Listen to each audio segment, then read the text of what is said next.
without further ado, then, let us dive right into this, a little finale of ours.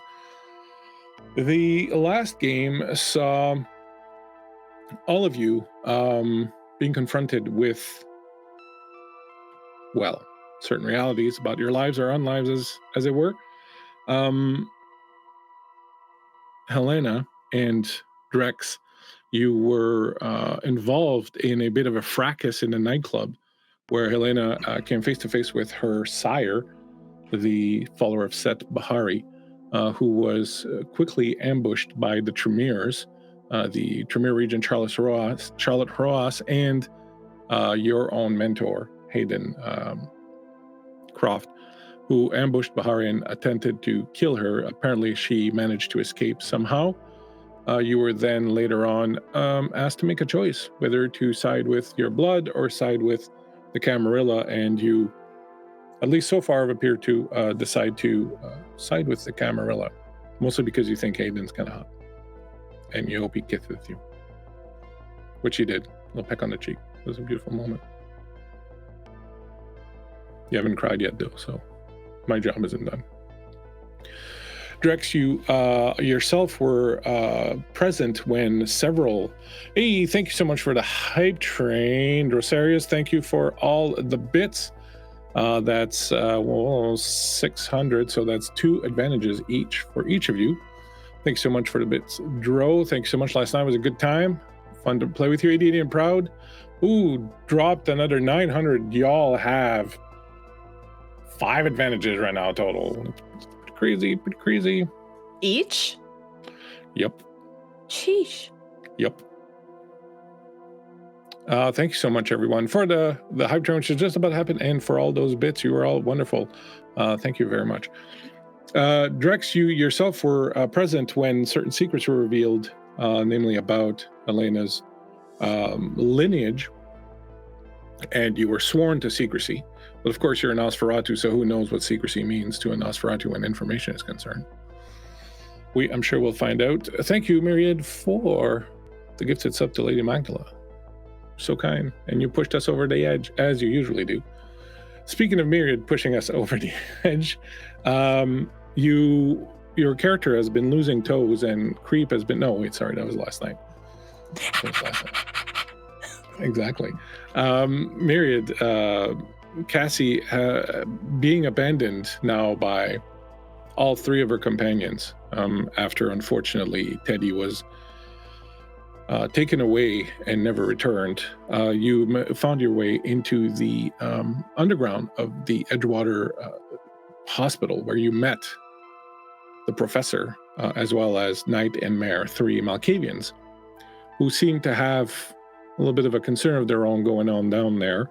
And they have offered you a home and have indicated that somehow their plans have something to do with some woman who appears to have been dead for nearly a century, I guess now. More than that, a little bit more than that, since the 1920s.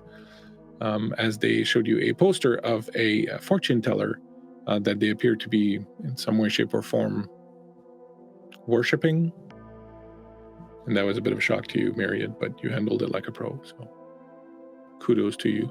Cassie's feeling a little bit alone and a little bit abandoned right now in the underground at the hospital, and we'll see what comes with that. And finally, Teddy, you were forced into a corner when your beast took over, and when your date for the night, Mr. Takamura, who had always been kind to you, was bleeding from the hand, and this drew out your beast in a way that you've never seen before. You reacted to violence against you by becoming extremely feral, growing claws, growing fangs, growing fur, and decimating a room full of human beings, and drinking blood straight from a human for the first time, and staining your beautiful kimono. Oops. Yeah. You were then taken by your driver, Owen, to see your mentor, Nora. We begin tonight, my friends, with a little apocryphal reading. Here's the thing about the light that they never teach you when they're busy singing its praises in word and songs. Light is a destructor. It must feed on something to continue shining. Even the sun, once deprived of hydrogen, will turn cold and dark. Light devours, and the more radiant the light, the more voracious the eating. Light exists only in the present and through a process of destruction.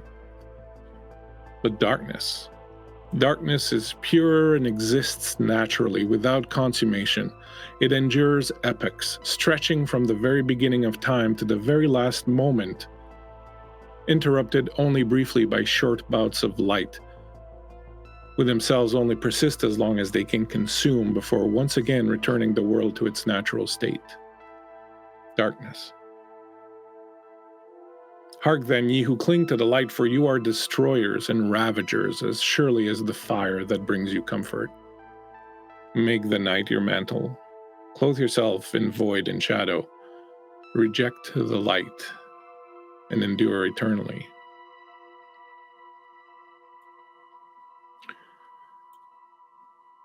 Drex, you got a call one night. Some generators in your city sector were down. The electric company guys needed someone to get them into the tunnels. When you got there, you saw their truck, but no one around. Then you saw blood on the door. You turned to go back to your truck and get the gun you keep in there, and there was suddenly someone looming in front of you like a monster, a deformed face, fangs. Next thing you knew, you were on the floor. His mouth latched onto your throat, drinking. Then you felt blood dripping in your mouth. A little later, you were in the back of a truck being jostled. You found yourself bound in a cemetery, people around you digging graves. Others showed up, there was a fight. Most of the people around you died. Among your rescuers, there was this giant, hulking, shadowy brute with a railroad sledgehammer. You then woke up with a young man you would come to know as Sunshine, who explained to you what happened. You come to, Drex. Images, sounds, smells, feelings from that night lingering in your brain.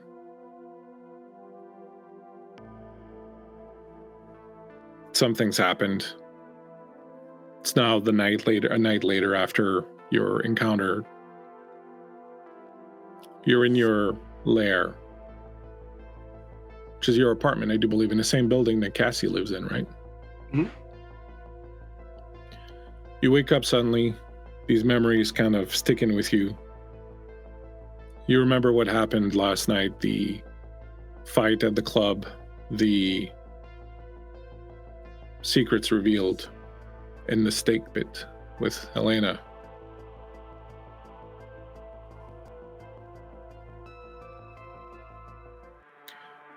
What would you want to do at this point, waking up now?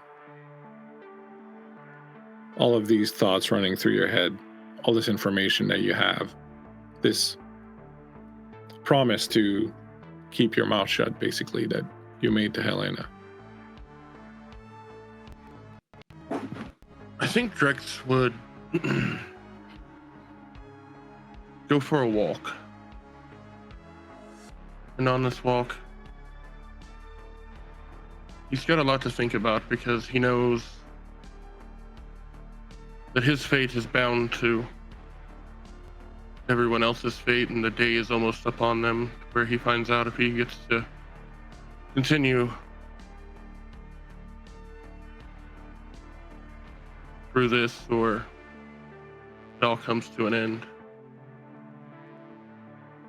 I think he would walk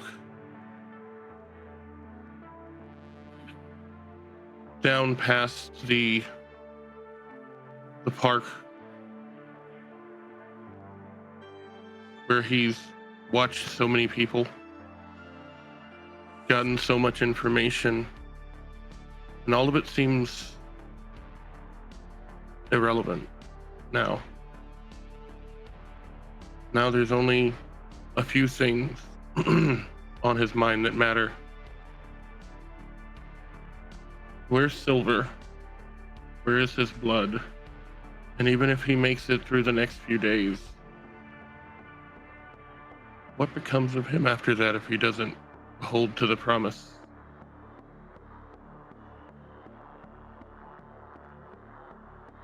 As you're walking about pondering all these imponderables, I would like to say thank you to Kentucky Fried Creature for gifting the players another whole bunch of advantages.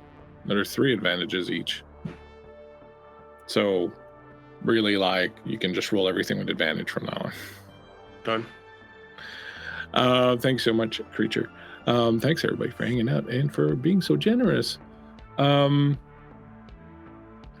you're walking around, as I said, sort of pondering all these things, you hear a vehicle pulling up just behind you, brakes squeal. You look over your shoulder, you see a panel van. Window rolls down, you see Sunshine. Where you going, man? I need some fresh air. You don't breathe, you're a fucking vampire. Needed to clear my head for a bit. Alright, well, I hope your head's clear, because we gotta go, we got an important meeting. Hop in. Alright. And Drex will hop in the back.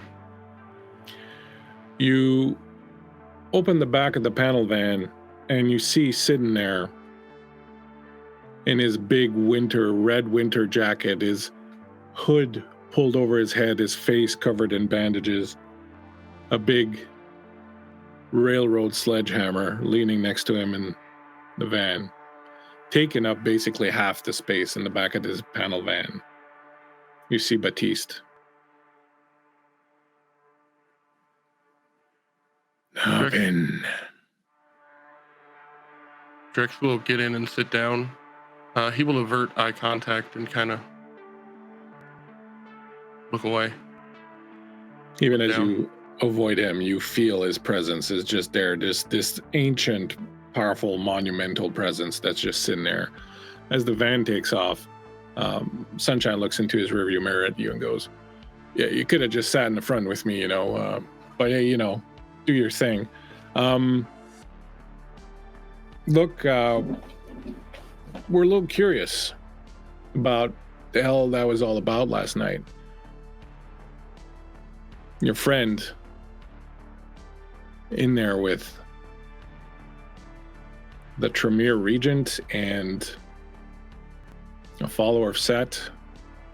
It was a bit of a strange party.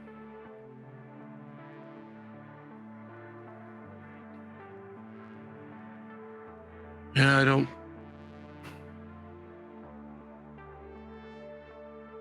fully know what happened. I'm 100% honest. Most of my evening was spent trying to figure out how I could catch Silver.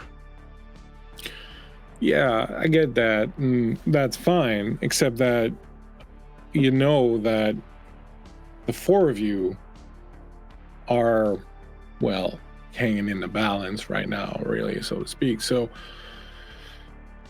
we've been tasked with figuring out exactly what all of that was about, because there are some questions, I guess, concerning your friend, the witchy one with the Hocus Pocus store. I had questions too. The only thing I learned was she was expecting Hayden to pick her up. Mm-hmm. She got in the car, and it wasn't Hayden. And they drove her there.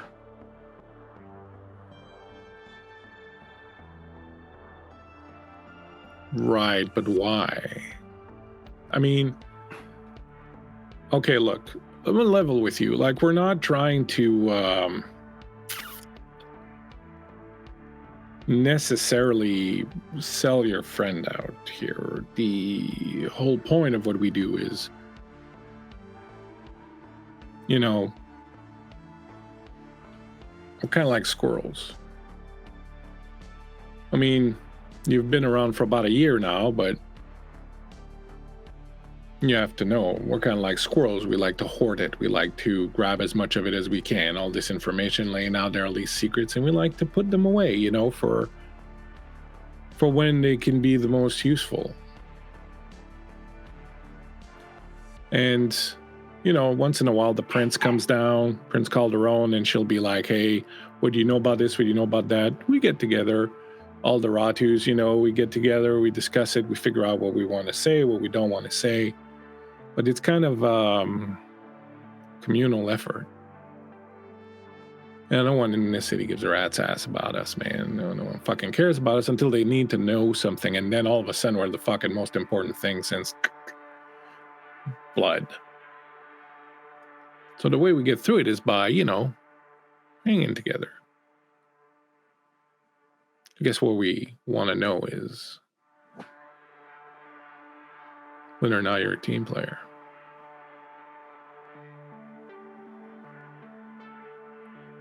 Drex will kind of, for the first time, actually look over at Batiste.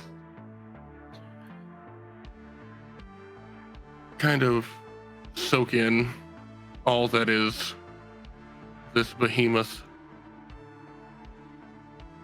And his eyes will slowly drift to the hammer and think back of what seemed like would have been hundreds of people he probably single-handedly killed with but a few scratches to show for it. And in this moment, Drex is shaken to his core. I don't know exactly what you want. When you were there with the sunshine, we left.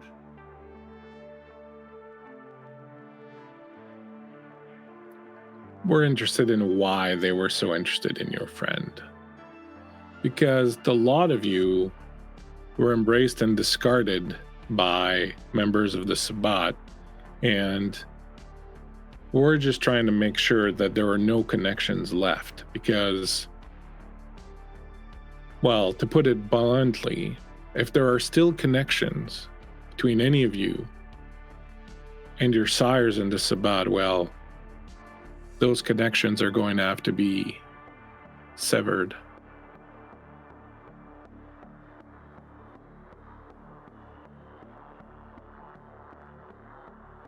Look, I get it. We're trying to watch out for everything. But all I know is she told me she was kidnapped and brought there. Her and Hayden had a conversation I wasn't privy to, so maybe you'd be better off asking him.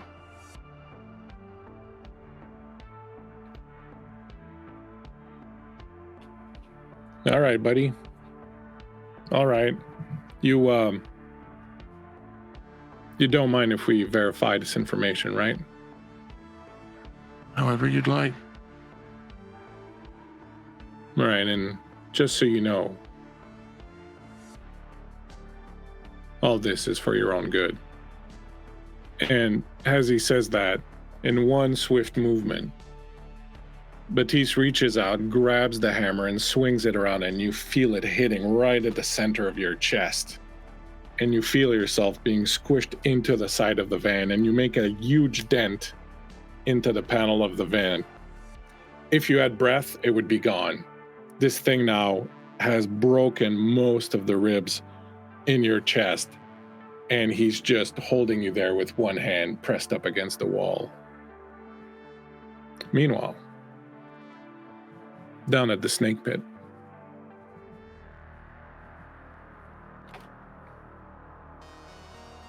Helena,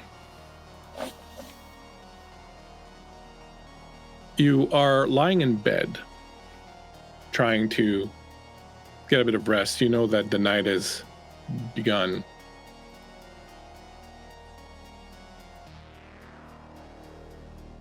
What's going through your mind after everything that happened the other night? Helena is curious. She's curious about Bahari and that meeting. More so, she's curious as to what Drex is going to do. She thinks she can trust him, but this is some pretty heavy shit.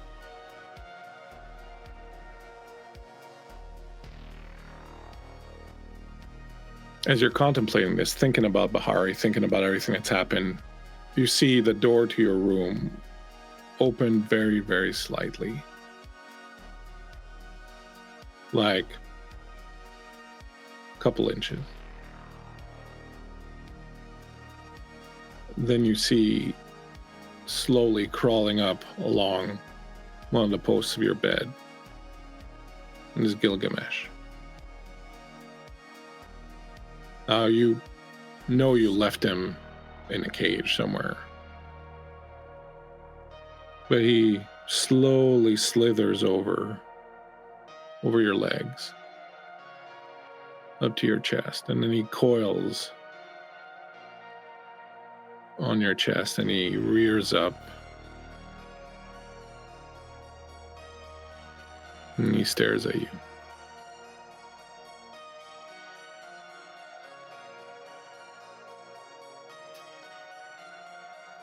Do I get a sensation that anybody else is in the apartment with me, other than Gil?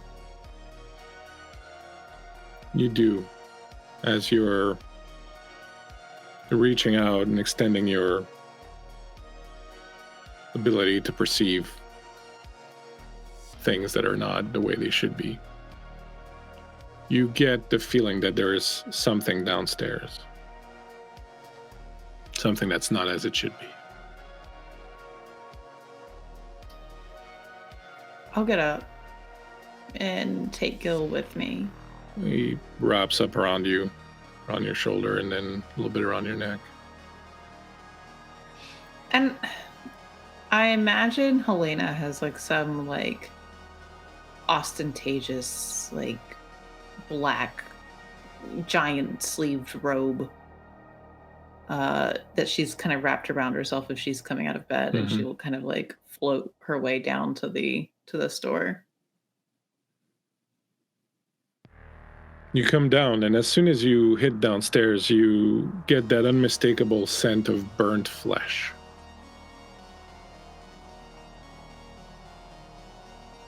You see the door to the stockroom is open, and there's a bit of light coming out of it.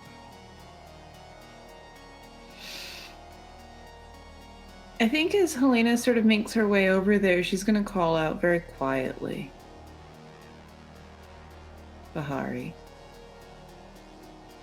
Is that you?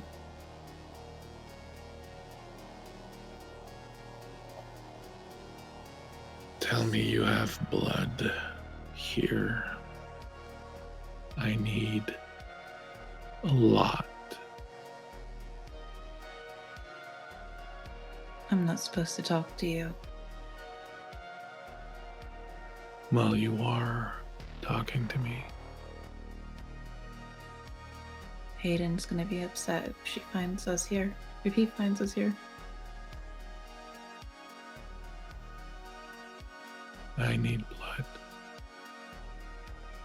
And a lot of it. At least What happens? 3 humans worth. What happens if I help you? I grow stronger. I heal. What happens to me? Well, that's a discussion to be had.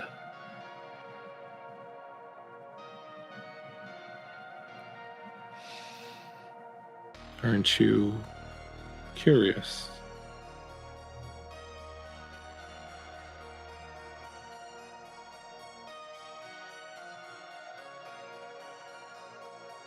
I'm not stupid. And you're not stupid. Mm-hmm. You know. Afraid of what the Tremeres are going to do to you.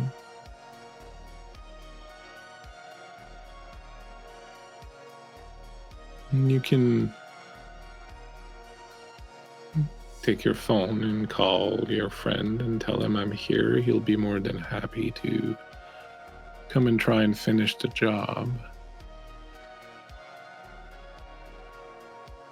Or you can help me and we can talk. I don't want to die. No one wants to die.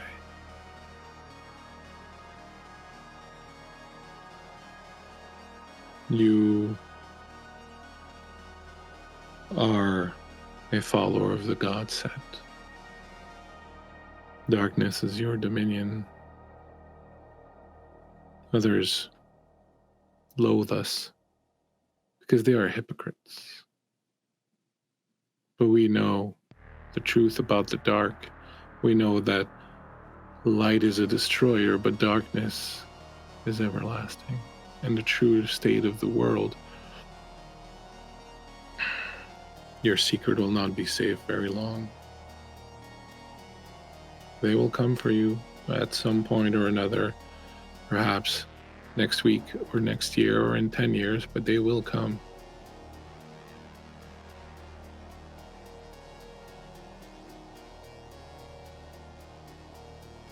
I think Helena will extend out a hand to her and very quietly say,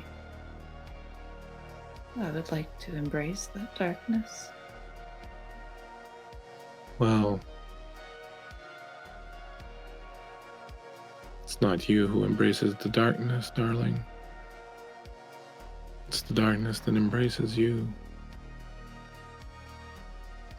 Let us talk about Typhon and how one worships it. But first, I need blood. And when she says this, she comes out of the shadow and you can see that half her body has been charred and her skin is all mottled black and gray, and that there's still blood that is dripping out of several wounds around her face and her neck.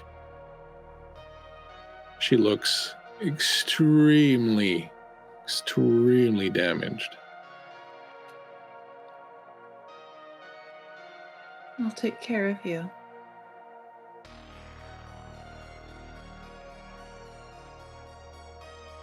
Get blood, and then we talk. I think Helena will send a text message to some of the goth kids and tell them that she's got some good pot and for them to come over to her apartment. They're very excited and they're on their way over. Think about what you're going to do with them when they get there. Cassie, you spend the night in the basement of Edgewater Hospital with Professor and his two quote-unquote daughters, Knight and Mare. They've been very solicitous. They've brought you everything you needed. They gave you a clean room to sleep in. The next night you wake up. Your first thought is to sort of wonder where you are. The place you are in looks a little, well, like a hospital room, but it's nice and clean. You hear music playing down the hall somewhere.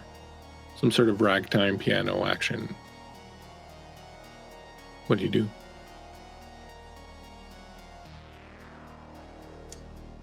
I think that Cassie would be drawn to the music. I think she would slowly, almost hesitantly, start to make her way down the hall, following it her fingers sort of trailing along the walls as she goes.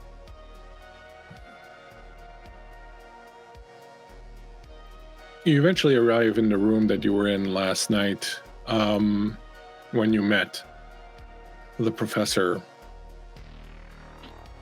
He's got a little turntable playing, a little song's going on, and he's kind of humming it as he goes along. He's working. He's got a table full of items and things you don't understand too well, and he's kind of placing them in very specific ways, and then he looks back at it and is like, no, that's not right, and he keeps moving it along. And as you approach him, you see that he's basically got what looks like pieces of a maze, like these little wooden blocks that kind of make up a maze, and he's busy kind of redrawing it and sort of placing it together, and you can see it's this circular maze. Cassie, please come in. Did you sleep well? Yeah, it was fine. No, good. Come and see this. Cassie will walk towards him, but stand a little bit a ways. She looks almost afraid of the maze as she stares at it. You stare at it, and it feels actually kind of anticlimactic. Like, you see it sort of laid out before you, and it doesn't do anything. It doesn't provoke anything. It just looks like pieces of wood kind of put together, like you would look at a child's toy maybe, or something like that. What is it? It's a bit of a work in progress, really. I've been experimenting with restructuring my thought patterns. You've heard, no doubt, of the term the mind palace, how some people create a home in their heads, and they know where they put information and so on and so forth, and they can retrieve it. And I started asking myself, well, what if you could build an ever-changing one that would be so complex for others, yet so familiar and instinctual for you, that anyone attempting to get any sort of information from you, or to interrogate you, or get anything out of you, would just find gibberish, but you would be able to clearly, very structurally, very logically form ideas in your head. It would just be impossible for others to understand. I know it sounds very, very, well, I hate to say the word, but it sounds a little crazy, but it's a way to impose a pattern upon information that makes sense to you, but will never make sense to anybody else. Does that make sense? Yeah. Good. I knew you'd see the truth of it. But no matter with that for now. How are you feeling? Like physically? Well, physically, mentally, however you. Are you well? Physically, I feel fine. Mentally, it's sort of a toss-up. I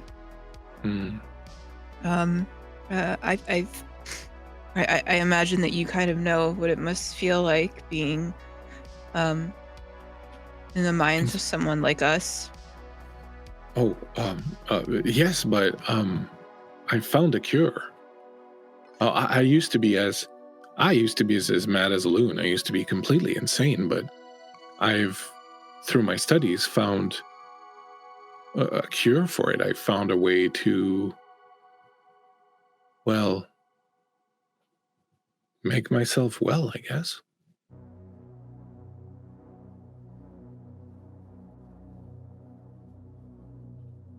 You're the only one that knows about this cure?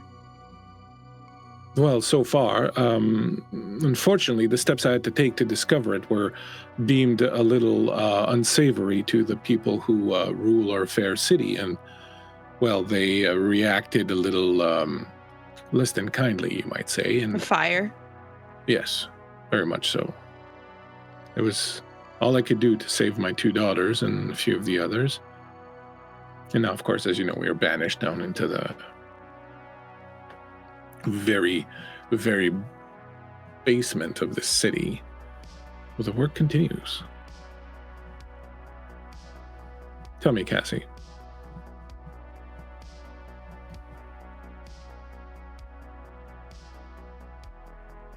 Let me show you something.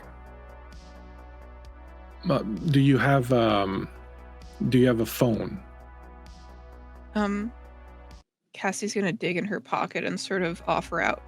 Can you show me how to take a picture with it? Sure. And she'll flip the phone and go to like the little camera app that's like super shitty quality. Would you turn around and lift up your hair? She'll do so.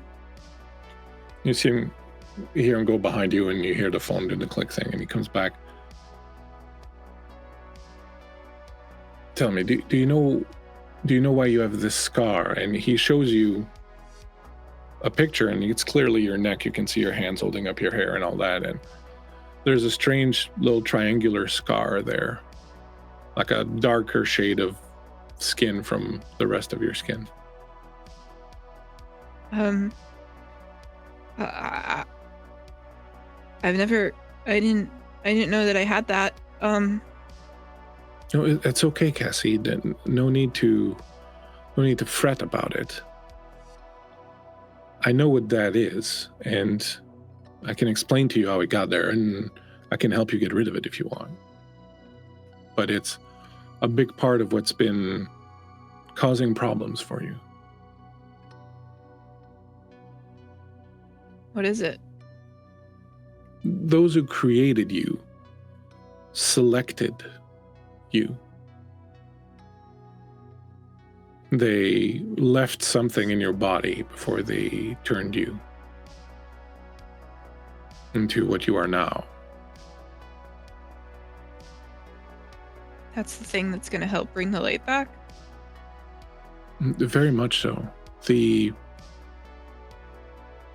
man who ordered your creation, he is a high-ranking member of another sect. He and I have been collaborating on this project. And this is one of the missing parts.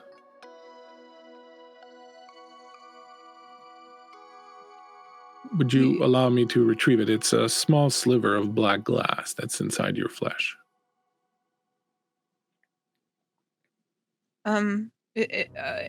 Is it gonna hurt? Well, a little, but you'll be able to heal it almost instantly.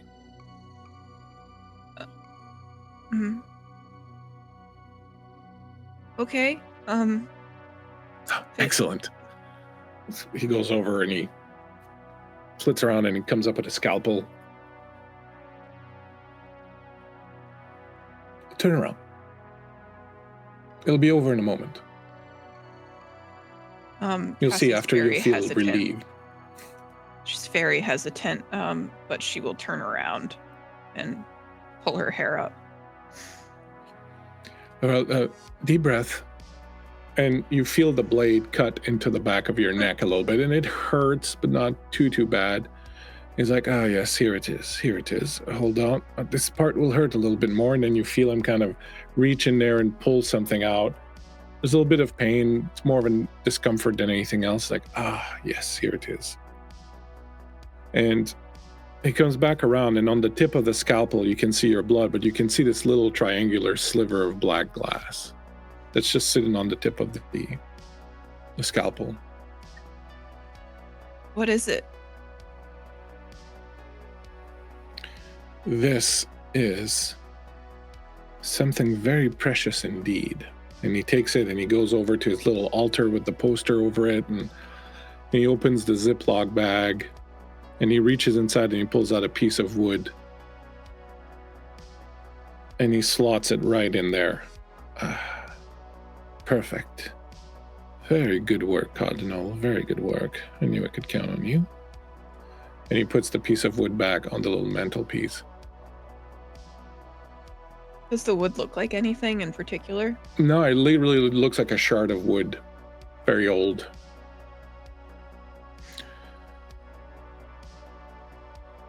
How do you feel? My neck hurts a little bit, but fine, I guess. Do me a favor, Cassie. Look at the maze again. She looks at it. When you look at it, you immediately understand it now. It is lit from the inside with this orange amber fiery glow. You see it grow. You see it grow and grow and grow and encompass you. You remember that dream that you've had of flying over this maze. And now you understand it. You see where it leads to. You see something at the center. You see this bright, shining light at the center of this maze. You see in that light a figure, a woman on her knees, praying. The light seems to be emanating from her. And then you see something else behind it. More like you feel something else behind it. You feel something alien, hungry behind it. You feel this dark, all-encompassing energy that's growing beneath this lighted woman. Suddenly you see her kneeling into a cathedral. Large columns, vaulted ceilings, beautiful windows, an altar, but everything is made of flesh and bone. You're staring at a veritable cathedral of flesh. And then, suddenly,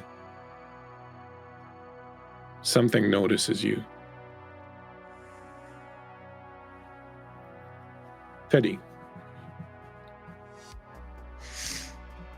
You wake up. You are in bed in a room in Nora's apartment.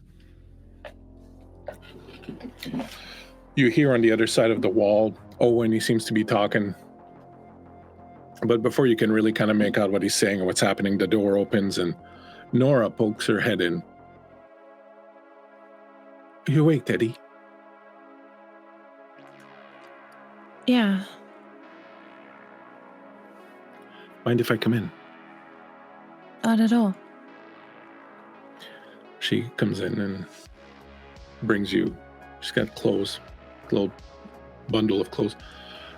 These are some old clothes of mine. They're a little bit out of fashion now, perhaps. Flannel used to be a big thing, but I thought perhaps they might fit you. And she puts them on the bed.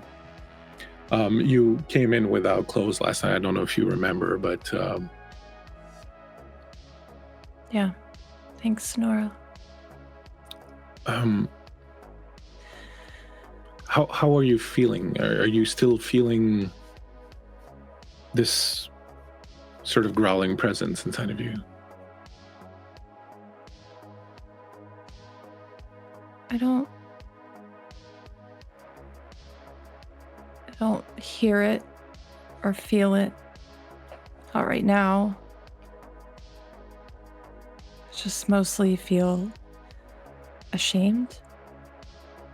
God, I really fucked up. You didn't fuck up, Teddy. What you felt was something you'd been repressing for a long time, which is the nature of what's inside you now. The transformation when you were embraced seeded this beast inside of you. It is what gives you that hunger that you have. Your unfortunate fate now is to struggle against this thing. basically nightly. But there are ways to come to terms with it. There are ways to make it an ally rather than an enemy. But in order to do that, you have to welcome it in a little bit. You have to leave the door open so that it can come in once in a while. And in doing so, you give yourself a chance to domesticate it to a certain degree. And once in a while, you have to let it roam free. But if you have a good rapport with it, you can control how it roams. This is who you are now, Teddy. I'm sorry you had to discover it the way you did.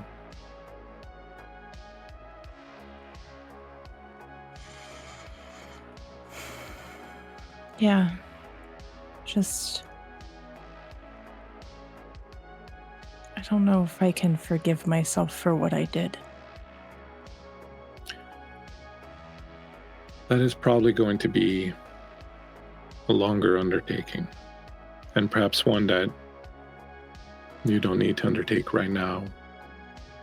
You'll come to realize that what you did is just your nature now, and you can as well fight your nature as you can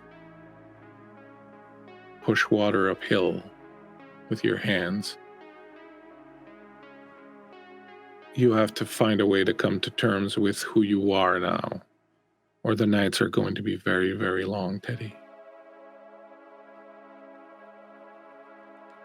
I just don't want to hurt anyone. Not like that. Not good people. You don't have to. That you can come to control.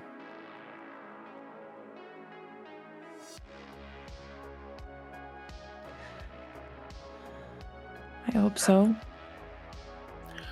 I'm not very good at this. I have a very different approach to things, and one that I think may not suit you, but you remember the other kindred who came here a few nights ago, Lee? You met him, and he intimated that perhaps he knew something about your sire. Yeah. He is much more in tune with the beast inside of him. I've been living in the city far too long. My beast has sort of become a fat old house cat that is easy to keep happy and keep fat and keep sleeping on the side of the fireplace. I think what you need perhaps now is someone who has grown used to running in the wilds and being closer to the beast without letting it take over. I think it might behoove you or benefit you to speak with Lee. Would it be okay if I called him to come and talk to you? I think I would like that very much. All right. I'll do that. Prince is downstairs. Also, your friend Owen, who's human, by the way, brought him here last night after he brought you. I'll bring him up if you want. Has he been here the whole time? Yes. Yeah, please send him up. All right. I'll get in touch with Lee. You get dressed and sort yourself out, and we'll make it all right, Teddy. Thanks, Nora. And as she leaves, you see Owen standing by the door, and he kind of knocks and says, my turn? Yeah. He comes in. How are you feeling? Not so good. Yeah, that's quite a thing. You didn't know that you could do this? No, it's just sort of took over in the heat of the moment. What it's not something I wanted. No, I would assume not, but what prompted it? Was it something that was said or something that you saw, or? It was the blood. It was, I guess, just enough, and I don't know. Tensions were really high in there. It was a fucked up situation. I don't even truly know what was going on. Yeah, it appears to have been some sort of internal matter within the organization that Takamura worked for. He comes over and he sits on the edge of the bed next to you. There's going to be ramifications for this. The company, the district manager, has been on the phone. This has caused some issues with our people and theirs. There's a fear that you may not be able to control yourself anymore. Do you think that that's a possibility? I just need some time. I just need some time to figure it out, and I'll be fine, and it'll be just like before. Nora says that I can learn to control this. Mm-hmm. If I just have time. I mean, I know eating one of the star clients is not really the best way to go about things, but you have to believe me when I say that I didn't mean it. I do, and that's what I said when I talked to Mr. Oliver. I think I could convince them to give you a little bit of time, if that's what you want. Yeah, I mean, if you think so, just some time.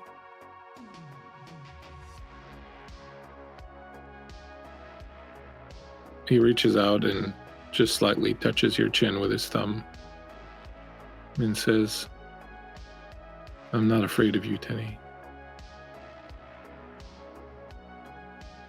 I know. I'm afraid of me right now.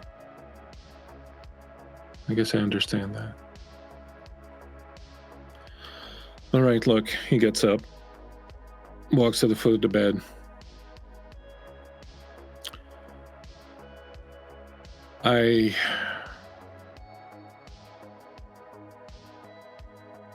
I'm very sorry, Teddy. I'm sorry.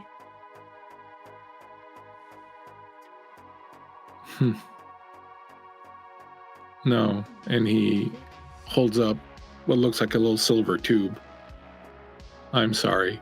And he flicks it, and you see a bright light, like fire, white fire, that emerges from the tip of it, and he throws it at you. And as this stick flies towards you, it starts spreading white phosphorus that catches on fire and just covers you and the bed entirely. And you start feeling this burning sensation that just encompasses you and everything that you are. Your entire world turns white, bright white. Meanwhile,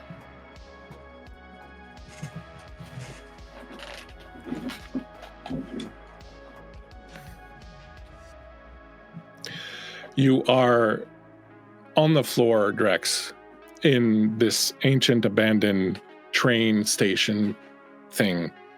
Cement floor. Your legs have been shattered. Your arms have been shattered. The mace is just planted in your chest. You are almost completely out of it. You can feel the beast inside of you growling and growling and growling, and the only thing that's keeping you from losing it is that they've been feeding you blood. But your entire body is shattered. There was nothing you could do. Batista's just too overwhelming, too powerful. And as you're lying there, completely broken, Sunshine comes over and he sits down on the floor next to you. Yeah, I'm sorry, buddy.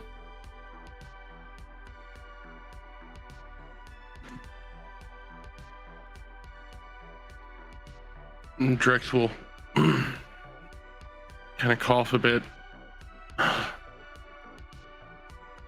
Yeah, well, what should I expect? This isn't the first time I've been paralyzed on my back. At least this time I can talk. And that's what I need you to do, buddy. We need to know that you're with the gang, because the prince is going to come around tomorrow night and is going to ask us to recommend whether or not you should be killed, given final death. And so that you understand what that's going to be, they're going to put a piece of wood through your heart, and I guess you know what that does, and then they're going to leave you out into the sun. Then they're going to come to us tomorrow and they're going to say, well, what do you guys think? Do you want to keep this guy? What's going on with that? They're going to take our recommendation. And I like you, Drex. I like you, man. I do. And I'd like to be able to give that recommendation. But I need to know that you're on the team. We Nosferatus have to stick together. There is literally nobody else in this city that likes us or wants us unless they need something from us. And that's a very precarious place to be in. We need to stick together. That means that everything we find out, all the information that we have, that's the only weapon we have, man. That's the only advantage we have, is this information that we're so good at finding. We pool it, we keep it together, we decide as a group what we do with it. And that means no secrets.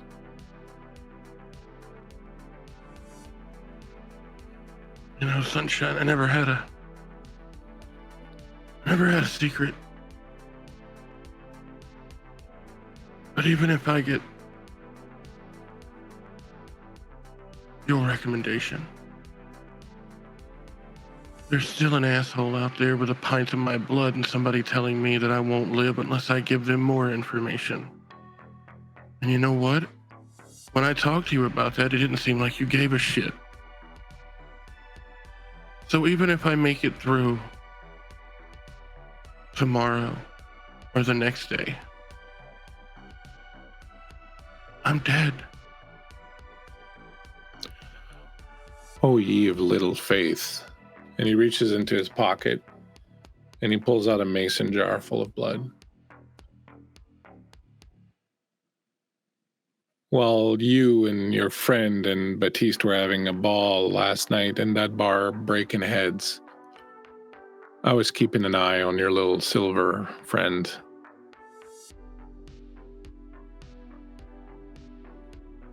I followed him. Found out where he lairs. And that, I believe, is yours.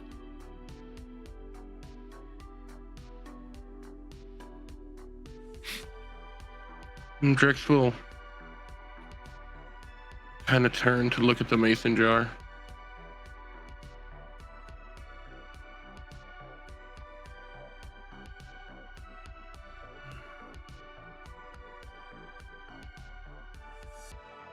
He grabs it, unscrews it, opens it.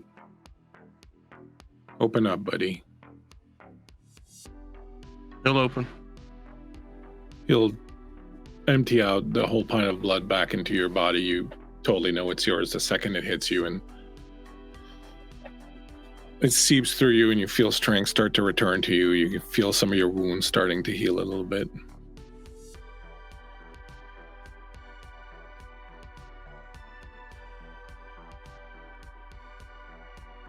So what's it gonna be, buddy? You gonna be a team player?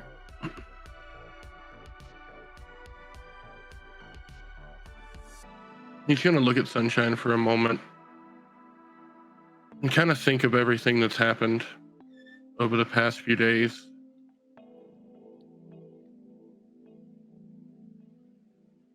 And then over the past year. He hasn't really had much communication with anybody. He just went about his days, doing what he needed to do to survive.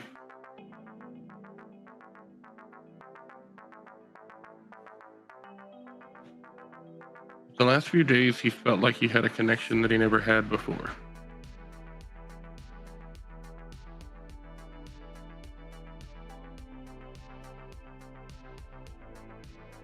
He'll look at Sunshine.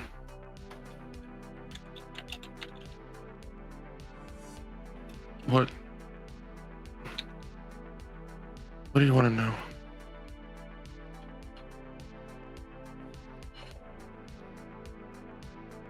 Welcome to the team, buddy. We're really interested in what exactly the connection is between the woman named Bahari, who's the one that your friend was meeting last night, and the Tremere Regent, Charlotte Rojas, because Rojas tried to kill Bahari last night, and Silver, who works for Bahari, tried to get you to tell him where Charlotte lives or sleeps at night. So there's something going on there. And all we want you to do is keep being friends with your friends. But you remember who your family is. And you remember that we share and share alike.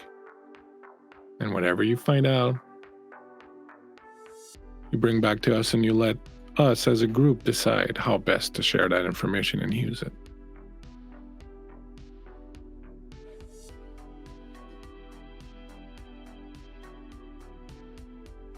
And just to be clear, Mm-hmm. Bahari's the one who was trying to use my blood against me.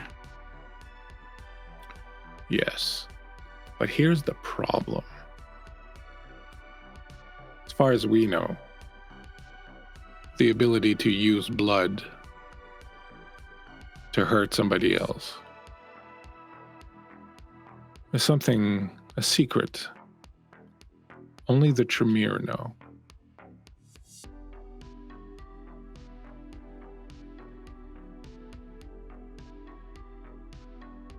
I smell a rat. Want to be a rat catcher? I do enjoy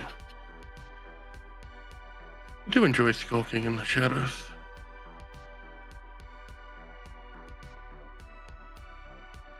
We're gonna get along just fine. Hey, let's get you squared away, all right? Just that lay there. We got fucking blood. hammer away from me. Hey, you know, when was the last time you were able to say you got hammered? I don't know. How long have I been out? You're gonna be all right, Drex. You're gonna be all right. Let me get some blow, get you fixed up, all right? Oh, I thought you might like to know your other friend there, the kook, Cassie. Yeah, she was spotted last night going into Edgewater, the hospital. Where Silva was? Yeah. And She went in there alone last night just before dawn. We heard some bad shit about that place. That's what I hear, but we're told to clearly steer away from it, so. Anyways, thought you might like to know. Appreciate it. All right, man. You know, just hang there. I'll say that, I'd say this. This was your job interview, and you nailed it. I'm just glad I didn't actually have a stake in me this time. No. Barbarians do that. We don't do that. Drex will reach in his pocket and throw the stake down beside Silver's feet. I won't need that anymore. Hey, you never know. Keep it. Nothing else a souvenir. All right. Let me get you something to drink.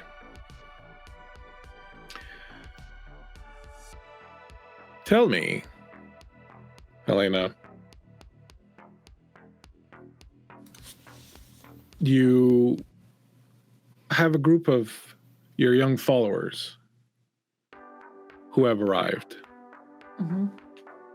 What do you do?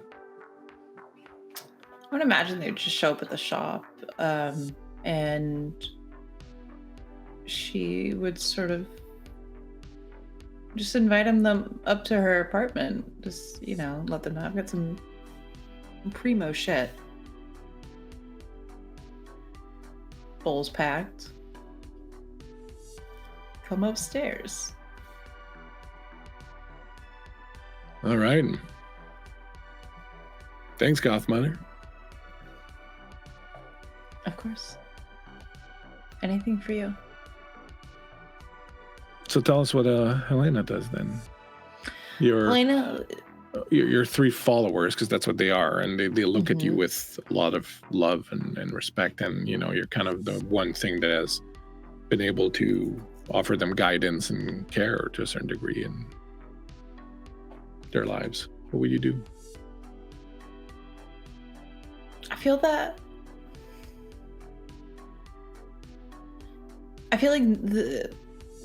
with the chance to understand who she is, and with this chance of wielding greater power than just bossing around a bunch of goth kids, she sort of ushers them in very quickly and upstairs. And once all three of them have entered the apartment, she is going to shut the door with herself on the other side, still in the shop, and lock it. And Gothmother? Is everything all right? Did she lock the door? I just forgot something. I forgot something down here. Give me a second. Just sit on the couch. Help yourselves. And I think that she feels some sort of guilt there because she does love these kids.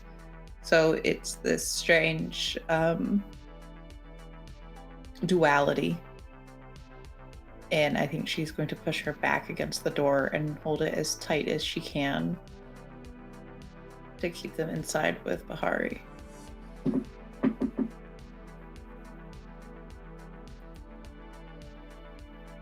Give me bones, if you would.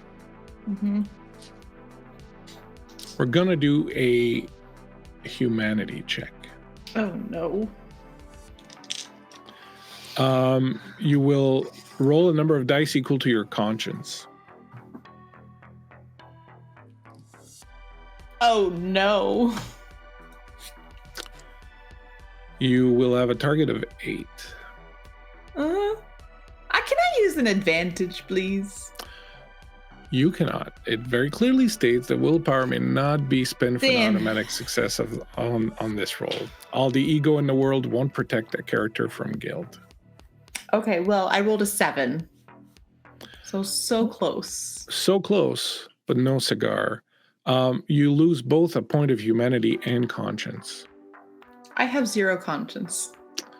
Well then, my friend, you are now, we'll deal with this in between the games, Okay. but you will move on from the path of humanity to a different path. Okay. Much So like I the lose- Sabbat do. I lose it in humanity and conscience, you said? Yep. Okay. It's no problem. Because you had the one conscience, right? So you dropped to 0.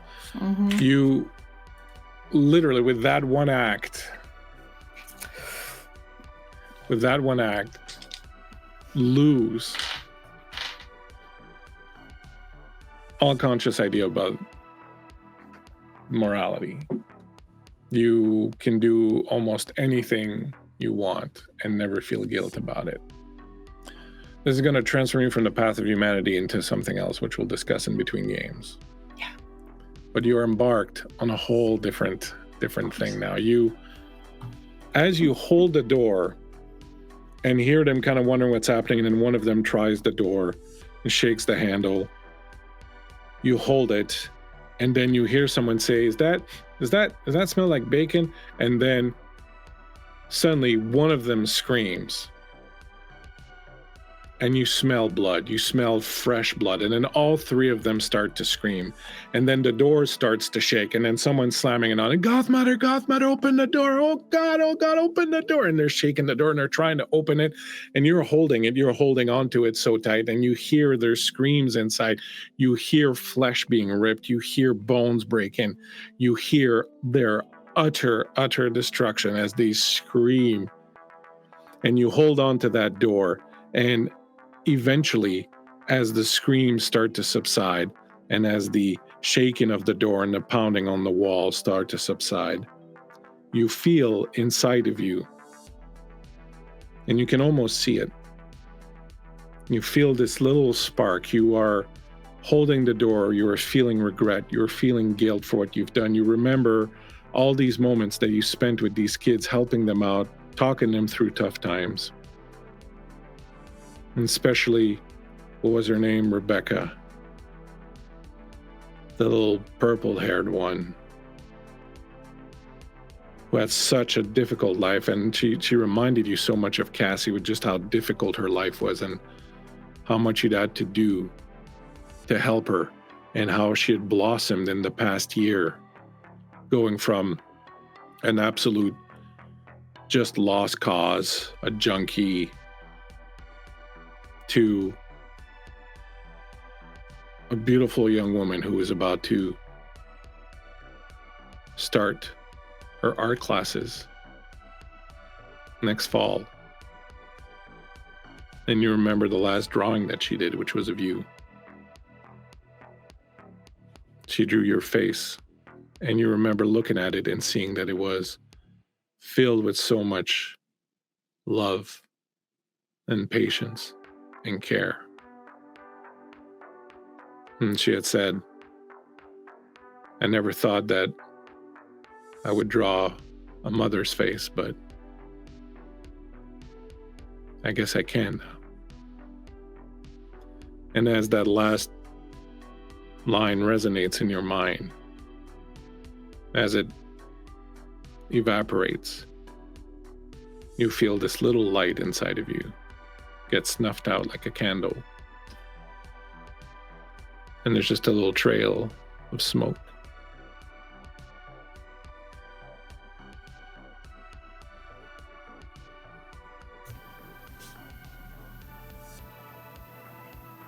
You can come in now.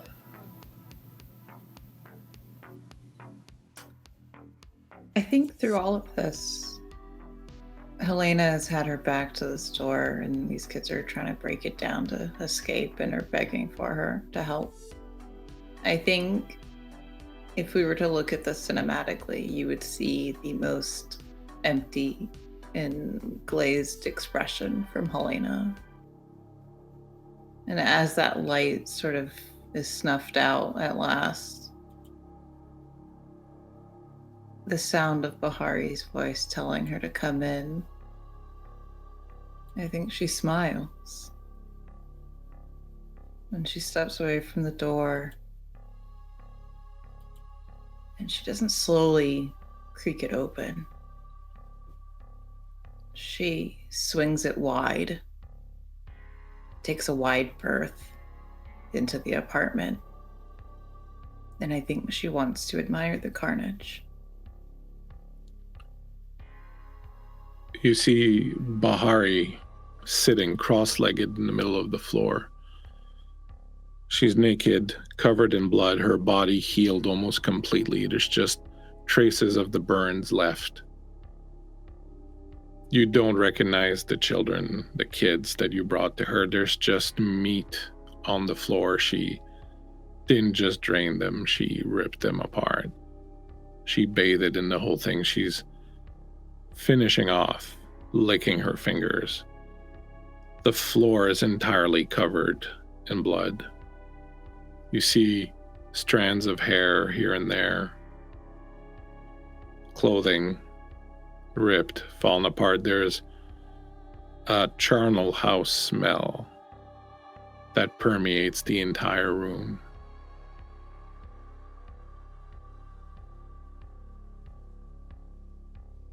It's like there's this ball of darkness that surrounds this room, and it's just you, this room. There's no walls, nothing else outside of it. And then, moving beneath you, moving beneath this ball of darkness, you sense something sinuous, languid, moving slowly, coiling underneath.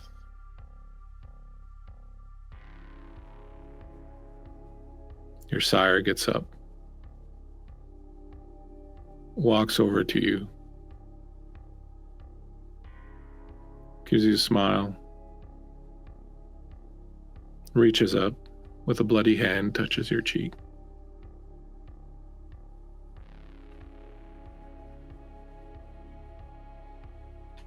Well, now. Still feeling concerned about what's going to happen to you?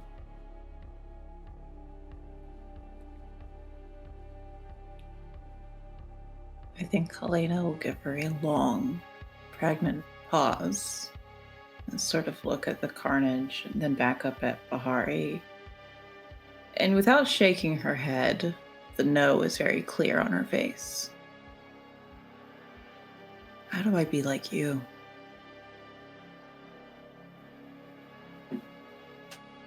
Well, first you must find a holy site. You must consecrate it. Give it over to Typhon.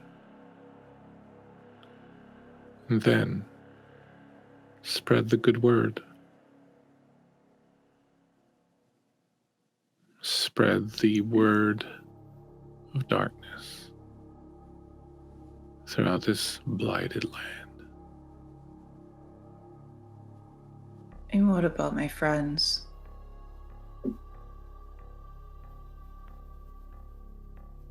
What about them?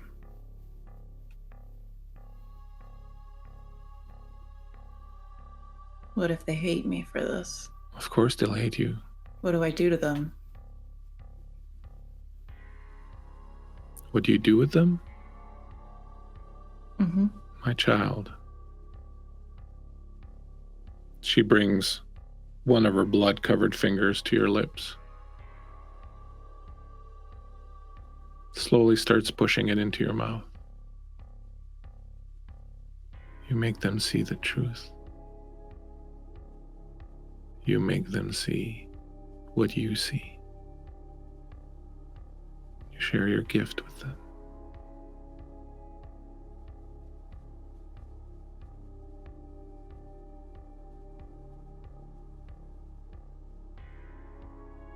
Okay.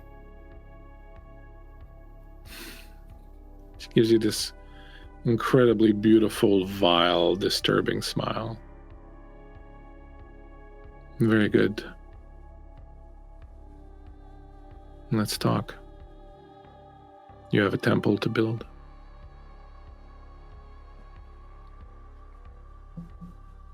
Somewhere beneath the city. Yeah. Cassie, you are standing at the center of this maze. You feel something ancient and alien awaken behind the Lady of Light that is in front of you.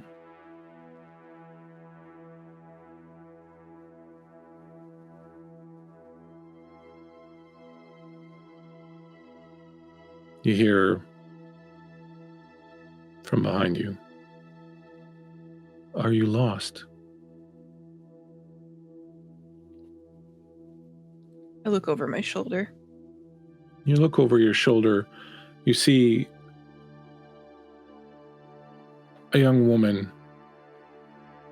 She looks different than what you're used to, wearing clothes that you would associate with someone living in the 20s or something like that, like kind of a flapper girl outfit.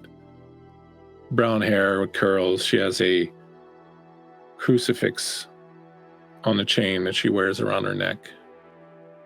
You feel as if there's light that's just playing on her skin and radiating all around you.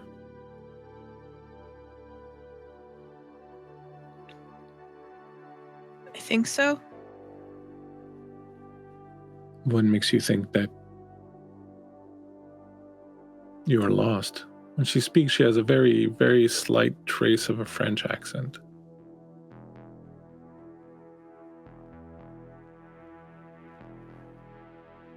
I don't know that I'm meant to be here.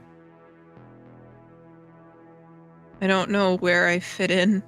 I don't think I belong here or with them. Why do you say that?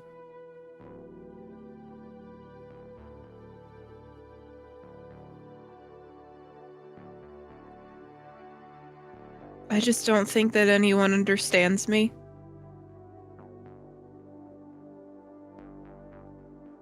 I thought that coming down here would mean having people like me, people who understand the way that my mind works, and I don't think that the professor does.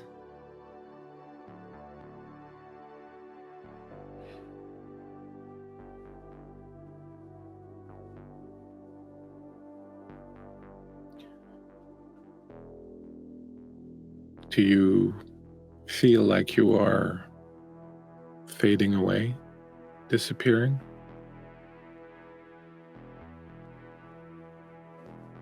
Yeah. I wonder if it would have been better if I just died that night.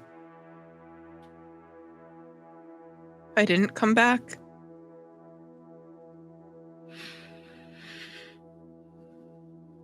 Well, it's understandable. I've certainly thought that way myself at some points. But you see, Cassie, the thing is this. People only see what they want to see. You can't control what they see and what they don't. The only thing you can control is what you show, what you give to them. If you give to them someone who hides, someone who is evanescent, someone who believes she doesn't exist, then that is what they will see. You have to want to be seen, to be seen. Do you not want to be seen? No, I do. It's just being seen as scary. Being known is scary. Having people know you is scary. Knowing people is scary because then when they're gone, what's left?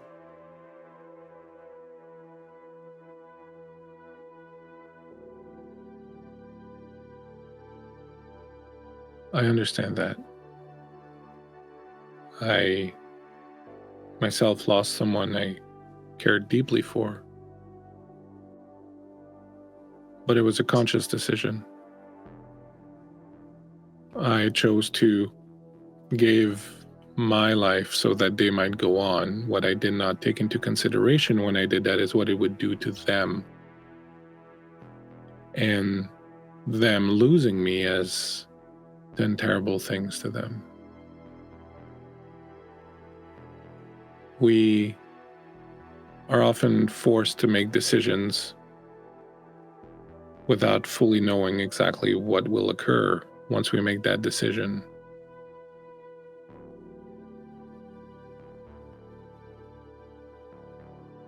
You can't fault yourself for your situation. You have to make the decision yourself to change it. You have to choose to be seen. You are different now. You are immortal. You will see people that you love grow old and die. You will see others that you despise live as long as you do because they are the same as you are. But throughout all of that,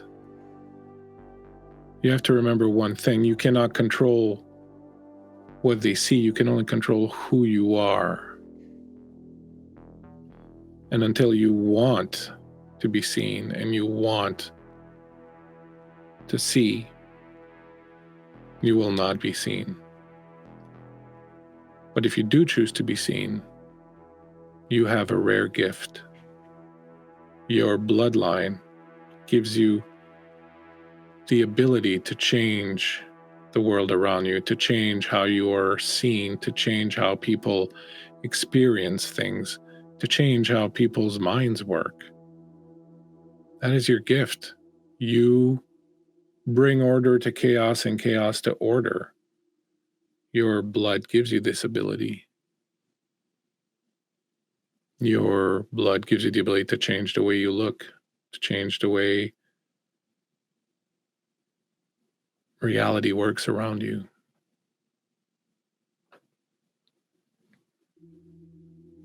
You have to decide to use that gift.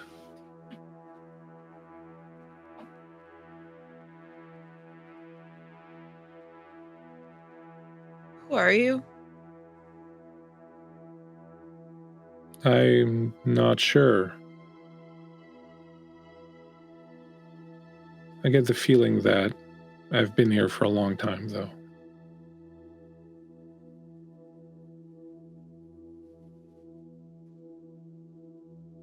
If you could go back and not hurt the one that you loved with your decisions, would you do it?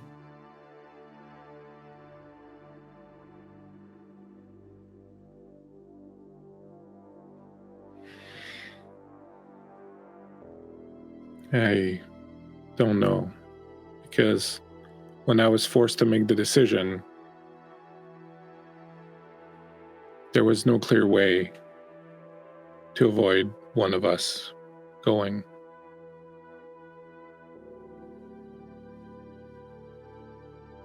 I chose what I thought was the most righteous decision, to sacrifice myself, but I wonder if that did not simply make it worse for the person I lost.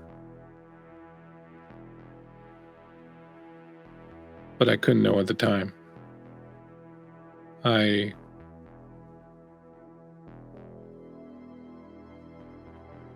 simply did what I thought was right. I'd been taught all my life that self-sacrifice was the most righteous thing one could do. This is what the Lord did for us. He sacrificed himself on the cross, gave his life for all of us sinners. I should have known better, because look what's become of us. You have to think of yourself, Cassie. Think of yourself. Others cannot see you until you see yourself.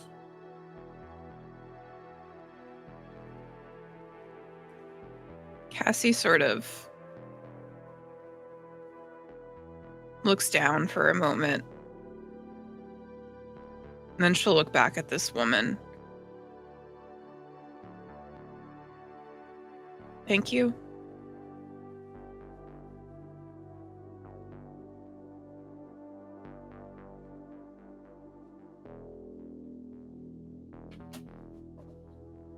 Thank yourself. You knew this all along. This answer's been inside of you all along.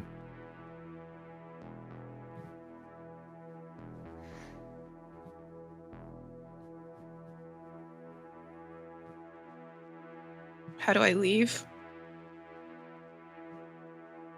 Your blood gives you the ability to change your mind, the minds of people around you, and to change reality. Change your reality, Cassie. Decide what you want your reality to be and make it so. You have that power. That is the power that Malkav gave you. Going to imagine myself standing back in the hospital room.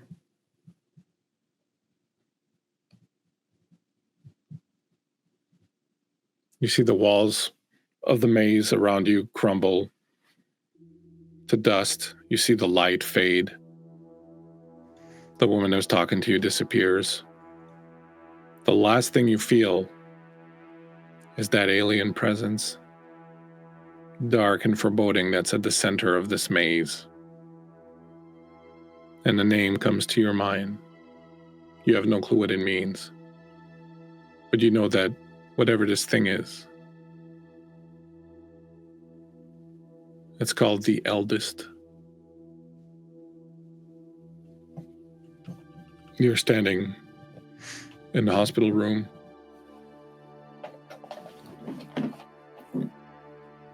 You're lying on the floor. The professor's helping you up. Well, that was quite the fright you gave me there. Are you all right, Cassie? Fine. I had an enlightening talk.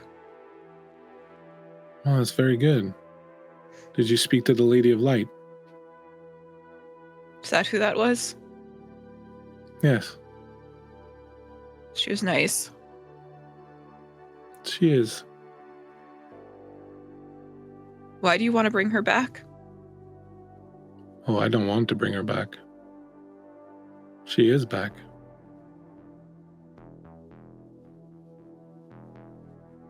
What do you mean? You've done your part, Cassie. And I thank you so very much. Now,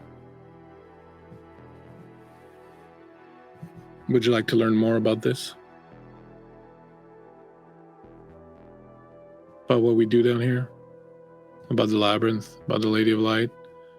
About what sleeps below?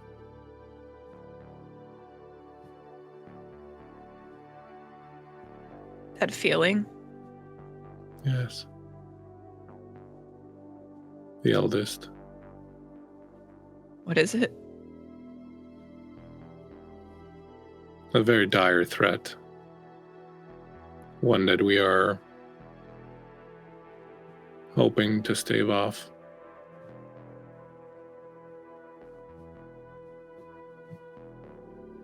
I think I'd like to know more. Very well. Come with me, let me show you something. But before we get to that, let us go back and check in on Teddy. Teddy, when last we saw you, you were about to get white phosphorus to hell and back. As Owen, with you notice actual regret in his voice, expresses that he's sorry and launches a white phosphorus hand grenade, for lack of a better term, although it doesn't explode, it just spreads white phosphorus all over. Something strange happens to you. It happened to you the other night when you reacted to drinking the blood and to Takamura pushing you back after you sliced him open.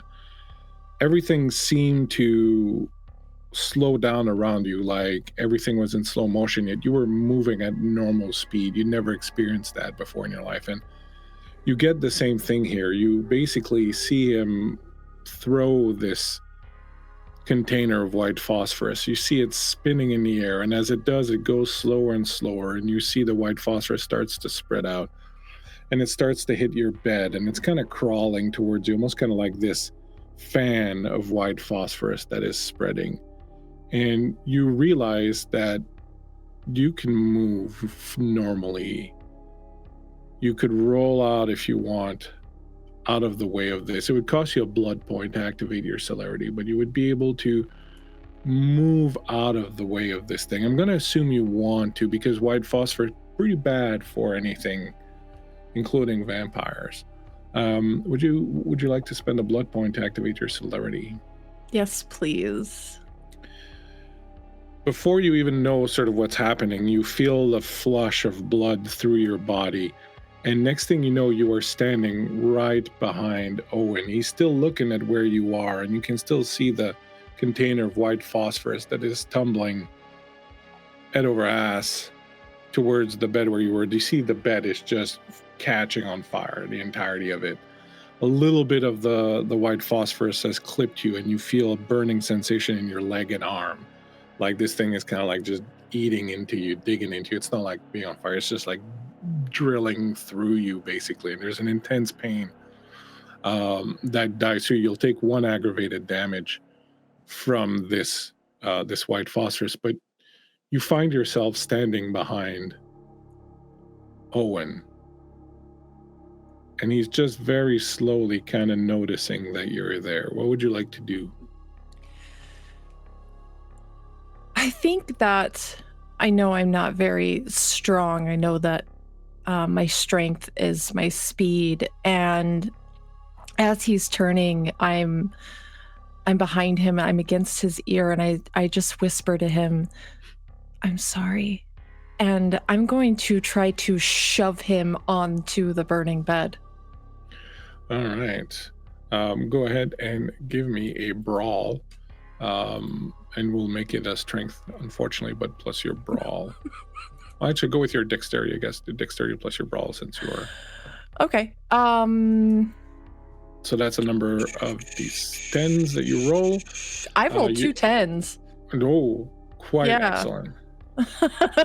So you grab him and you push him, and as you do that, you feel this electrical discharge that comes from him, and that starts to burn through your hands and through your all the way up your arms. Like you feel this intense pain as you see like electrical discharge sort of running over your body. You do manage to push him because you got all those successes. You take another aggravated wound as like your hands become charred from this electrical discharge. You realize that he's wearing some sort of vest under his jacket that the second you touched him discharged this thing.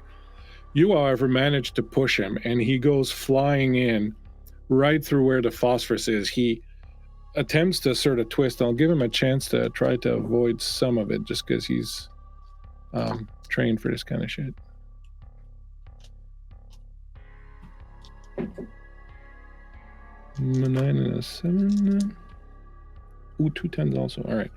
So with almost superhuman agility also, as you push him, he starts to contort his body and sort of twists and turns and manages to catch his hip on the side of the bed frame at the bottom and kind of spins away from it. So the phosphorus clips him also, like he gets a good chunk of his body. His arm goes through the phosphorus and part of his body, and then he rolls over and hits the ground. And as that happens, like things kind of catch up, and you see all the phosphorus hit the bed. The bed catches on fire, the wall catches on fire, the room catches on fire. You're going to give me a Rostrek roll, which is going to be your... Remember, you have a whole bunch of advantages, right? Which are basically like willpower points, so you get an automatic success when you spend them. You will make a...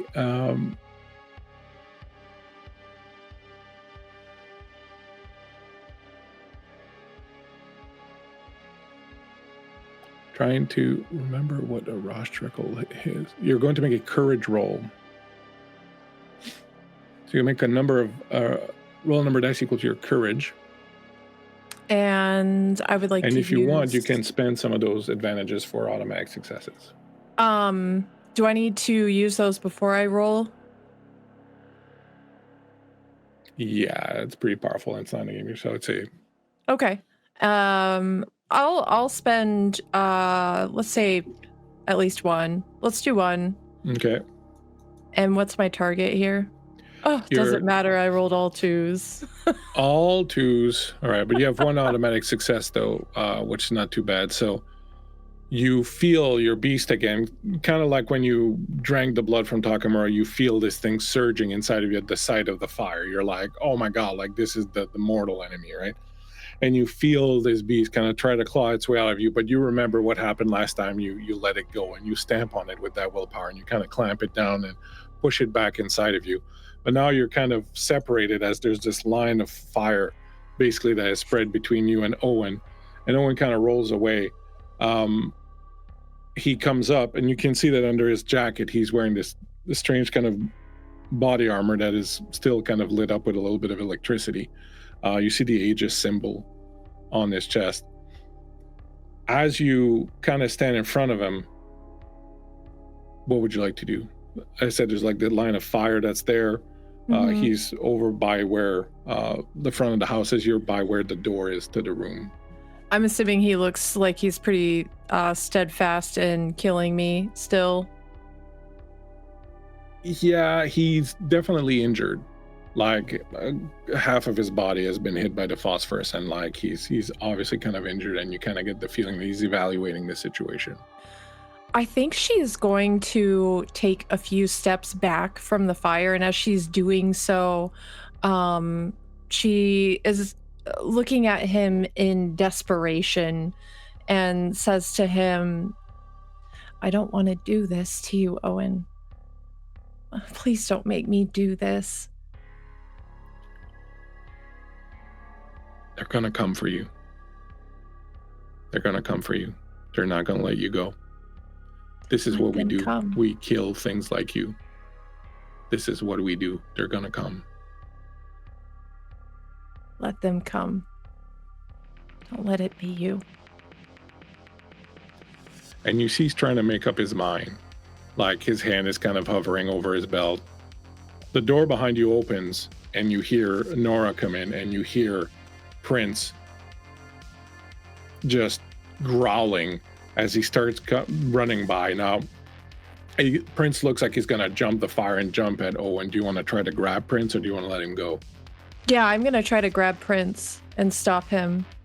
Okay, with your celerity, near dexterity, you're good enough. So you reach out and you grab him by the collar just as he's about to jump. And when Owen sees that, he kind of takes a step back and then he sees you and Nora and he sees Prince there in the fire. And he looks at you and he goes, your friend Cassie at the hospital, they're going there to take her. And as he says that, he turns around, throws himself right out the window, breaks the glass. You see him hit the top of the little awning out there, roll over on the side, and disappear into the alley. You hear him hit the ground with a thorn. He runs away. What would you like to do? The room is on fire. Nora's like, oh my God, man. She runs out and she goes to get a fire extinguisher and she comes back and she's trying to put out the fire from the white phosphorus, which is just not going to happen. You can tell that it's not going to happen.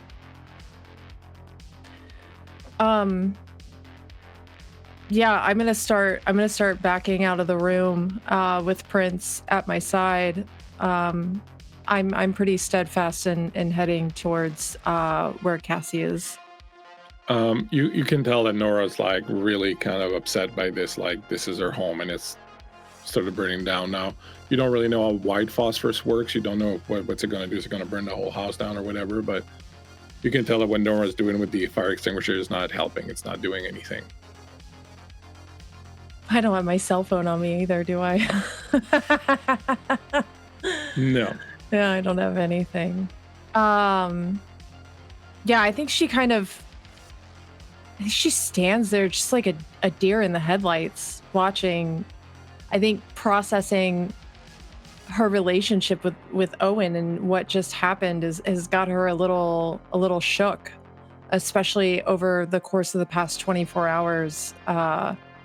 Yeah, I would think that she doesn't really know what to do. She's a little lost for once in her life. And a couple of moments later, Prince turns around and starts to bark, and you hear someone coming up behind you. And when you take a look, you see Lee running in, and he sees the fire, and he's like, holy fucking Christ, just get the hell out of here. Take the dog, get the hell out of here. And he goes over and he grabs Nora, and he's like, come on, Nora, nothing to be done about this. Come on. She's like, no, my house. And he's like, let's get out of here. Come on. And he's like dragging Nora. He's like, move, Teddy, get out of here. And he's pushing you. She goes with him. She just instinct kicks in and she does something that she does best, which is doing what she's told. You run out with him and with him dragging Nora and Nora fighting all the way, but he just drags her and he's telling her, it's going to be all right. It's going to be all right. The house is not all going to go, but we got to get out of here. He drags you down. You go out into the yard, into the backyard. You can already hear like people, in the other apartments and, sort of calling out and saying, what's going on? And someone call 911, call the fire department. Like there's tons of action going on.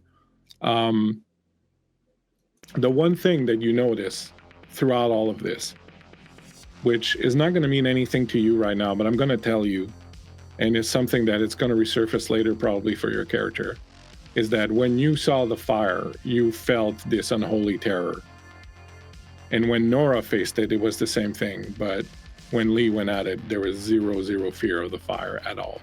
And it's something that wouldn't register on your character right now, but will register kind of down the line, and it's something we'll explore later. But for now, this is something your character has noticed. So you'll haul all of you. You'll all head out into the backyard. Some of the neighbors are going to come out, and the animals have all scattered. Some of the neighbors sort of come out and try to figure out what's going on. And as that's happening, and someone's asking her what's happening, and she talks about the fire and all that, and someone says, "Oh, the firefighters are coming." Lee grabs you by the shoulder and goes, "What the fuck was that?" Owen, my Who the fuck's driver. Owen? I fucked up. I killed a client. And now Aegis isn't so happy. And I think that they're trying to get rid of me. Aegis? Okay, look, none of this really makes sense to me. We'll sort it all out, but are you okay? Yeah, but I have to go. Do you think you can watch Prince for me? I have to go take care of something. I don't have time to explain what's going on. Okay, yeah. Are you gonna be all right? I hope so. Here. Takes out his keys. You know how to drive, I guess. I assume he throws the keys. She's like stares at them. Yeah. Learned to drive stick when I was 16. I haven't driven All right. a long time. It's like riding a bike, right? Yeah, except this is a Mustang with a pretty souped up motor, so just, take it easy on the turns. I'll do my best. All right, I'll sort this out here. Just go. Thanks, Lee. Yeah, no problem. Come on, good boy. Come on, buddy. She's out. Out. Like a light. Hopefully not like a light. Drex. You have healed up. Your body has reformed itself. What do you do? He'll kind of stand up and put the stake back in his pocket. Pull out his cell phone and call Helena. Helena, you are in the room. Bahari has left you, promising to return in a few nights to help you kind of start sorting things out. You are sitting there watching Gilgamesh as he is slowly moving from body part to body part, his jaw distending. And no matter how big the body part is, just slowly ingesting all of it. And you can see it get absorbed into his body and slowly kind of get smaller. And it just makes this huge bump in his body. And then he slithers. And by this point, by the time your phone rings, he's grown huge and fat, like a boa constrictor. Just this giant black cobra that's just going around eating all the remains of the bodies in the room. And you start thinking you might have an idea how Bahari did so much damage to these poor young folk. So I think I imagine, I don't know if anybody else had the same experience as a kid that I did, but in the summer when you're sort of laying in a sunny spot on the carpet and you're kind of stretched out and you're not really looking at anything in particular, you're just sort of just looking. And it's a wash of contentedness. I think Helena feels content. And I think even if, as Drex calls him, or calls her, the answer on the other line would just be a very dissociated hello. Sunshine called me. They have seen Cassie going into the old hospital. Fuck. We should probably go there now. The thought that goes through your head, Helena, is something Bahari said. You have to find the thing that someone most wants, and you give it to them, and then you own them. And the one thing you know Cassie wants most than anything, her friends.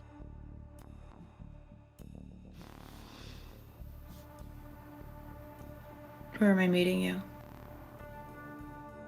I'm not too far from the hospital now. How quick can you get there? Pretty quick. We can just meet in front? Yeah. Have you Be talked there. to Teddy? No. I can try to call. I'll call her. Okay. I'll see you at the hospital. And I think that Helena, after she gets off the phone with Drex, she's like getting up and getting herself dressed and calls Teddy. The number you're trying to reach is no longer in service. That's not good. And I think she'll just sort of shrug and just go to the hospital. I think in this moment in Helena's mind, she says to herself, that's right. I'll be your hero, Cassie. As the three of you converge on the hospital, Cassie,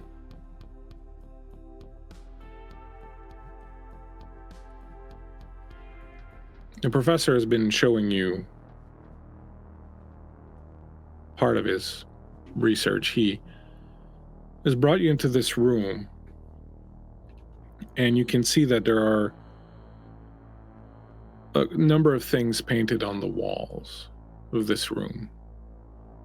Most of them look like the deranged images and paintings of someone not in their right mind. You remember a few nights ago when you woke up in your apartment and your walls were covered in these strange finger paintings and all that, and it kind of feels like that. It kind of seems like that a lot. You see a few things that you kind of recognize. You see what looks like maybe like a solar eclipse, like a black moon or something kind of hanging over a sun. You see what looks like some sort of wolf or dog or canine head of some sort with a snake coiled inside of it. You see another one, a moon, a crescent moon, also with another snake coiled inside of it. You see a stag's head, all in black. You see that smiley face, that bloody smiley face that you've been seeing. You see images of Daedalus, images of the maze. And as you view all of this now, you start seeing patterns emerging. You can't quite grasp them yet, but you're starting to see how some of these things are connected. It's kind of like it's rearranging itself slowly, and it hasn't completely rearranged itself in an image you recognize yet. But all the different parts are moving and kind of coming together. You just know you have to look at it a little bit longer and you'll be able to sort of understand it.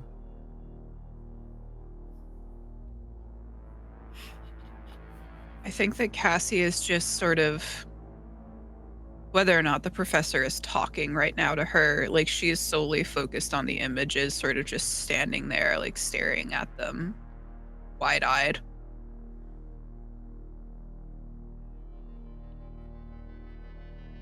Are you seeing something, Cassie?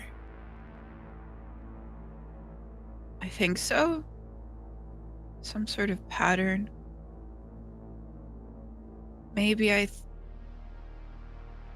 need a little bit longer. Take your time, Cassie. You got all the time in the world. She kind of like nods, just lost in thought. As you lose yourself, try to kind of make sense of all of it, you hear a very familiar voice that says, "Oh, this place is a mess too." And then you see April walk into the room and she's like, "Oh, Cassie, what am I going to do with you?" And she rolls up her sleeve and she's got a bucket and a big sponge, and she dips the sponge in a bucket and she starts scratching away at the things on the wall, like trying to wipe away the stuff that's on the wall. "You can't keep doing this to your place, Cassie. Like, no wonder you don't want people to come around and see where you live. You keep doing this to your place. Come on, I taught you better than this." I didn't do it.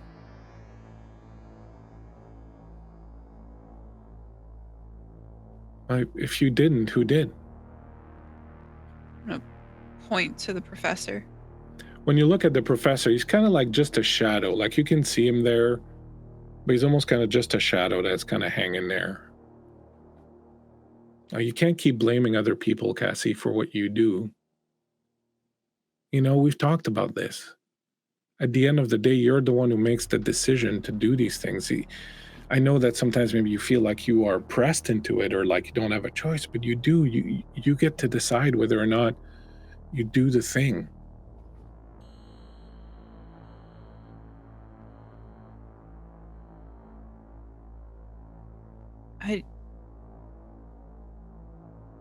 But I didn't decide anything.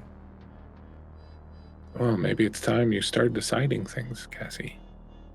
I can't be around all the time. You know, one day I'm going to be dead, Cassie. I'm not going to always be here to be able to help you pick up after yourself and help you sort things out. And she's scratching away. Now she does, like, none of the things are disappearing. She's just kind of washing away, but all the images stay there.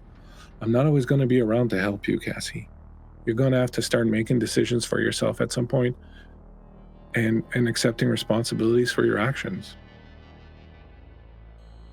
Cassie's just sort of shaking her head at the notion of April being dead. No.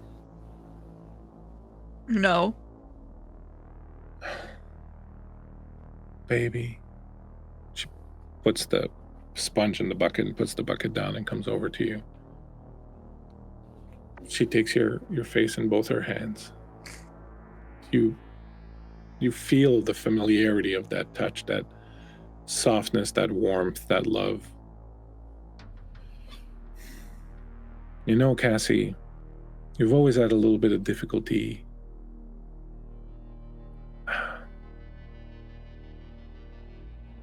acknowledging reality. And that's okay. That's who you are, and that's how your brain works. And it's allowed you to see things and do things that other people can't see or do. And it's not your responsibility to make your brain work for other people. It's other people's responsibility to accept your brain the way it is.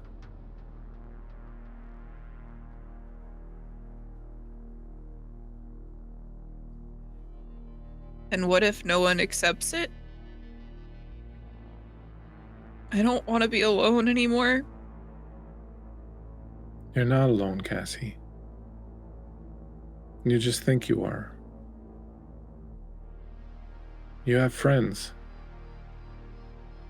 You just need to give them a chance to be your friends. They left me. Teddy promised and she left. Do things sometimes happen to you that you feel are beyond your control, Cassie?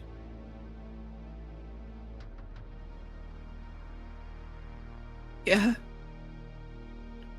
Maybe that's what happened with Teddy and the others. Maybe things happened that were beyond their control. Did you ask them? No. My phone died. So maybe they tried calling you. And they couldn't reach you because your phone was dead. Cassie, you don't know. You can't make decisions like this without having the information. You have to talk, you have to ask, you have to Find your friends and tell them what happened, and they will tell you.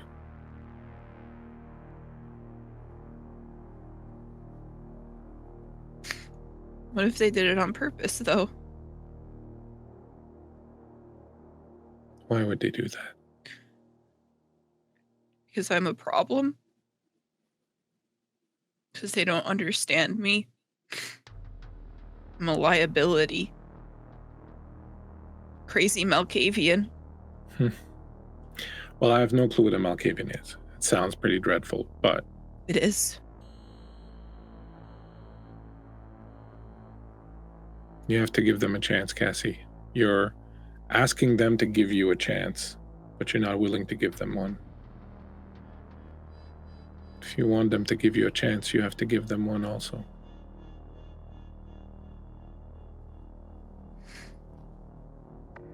I think Cassie at that moment kind of takes April's hands in her own, trying to relish in the feeling of her mother's skin against hers, her warmth against her coldness. And she'll look up into April's eyes. Okay. Okay. You're a good girl, Cassie. You've always been a good girl. Other people see it too. But you have to give them a chance. Promise you will give them a chance? I promise. Okay. She pulls you in, gives you a hug.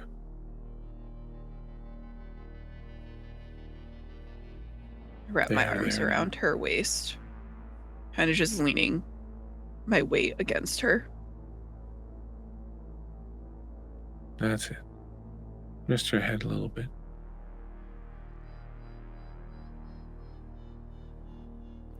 Now,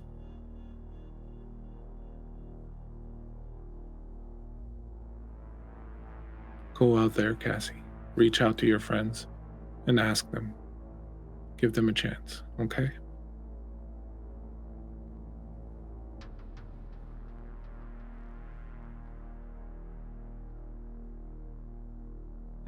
Cassie's going to pull out her cell phone, kind of scroll through her contacts to Teddy with a smiley face, and just put, "Hi, send." Good. First steps. April goes over and picks up her bucket and picks up her sponge and then looks down and goes, "Well, I think I'm going to need something more powerful to get rid of this. I'll be back. I have something, I'm sure, in the cupboard. I'll be right back." Magic eraser. Oh, that's a good idea. If only we could just magic erase all our problems away in real life too. That'd be great. Be careful, Cassie. And as you look, she walks away. She turns around as you speak. What was that, dear? Huh? Oh, I thought you were going to say something.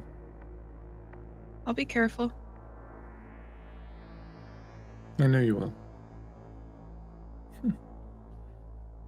She turns around, leaves the room. Cassie, are you okay? Sorry, it's just talking to someone. I could see that. Very interesting. Tell me, did this person, and as he says that, his chest explodes and all the blood splashes off into your face. All of a sudden you're tasting this kindred's blood, and you've tasted human blood before, but now this vampiric blood that's in your mouth and dripping into your mouth is the most potent most delicious thing you've ever tasted in your life. And he looks at you with his eyes wide, and you see this piece of wood that is just jutting out of his chest. Outside the hospital,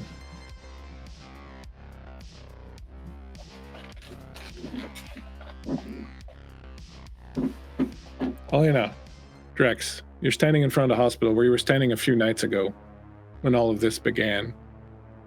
You hear the sound, the distinctive sound of the all-American muscle car squealing in.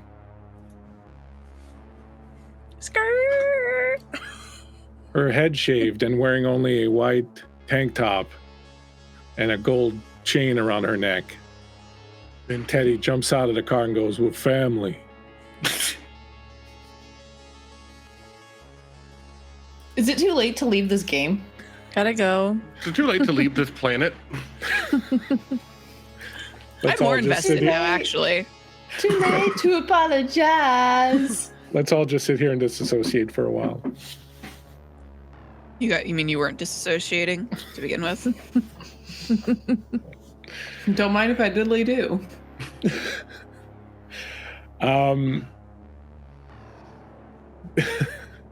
This black Mustang classic pulls up. At the wheel is this flannel wearing, blonde haired country girl.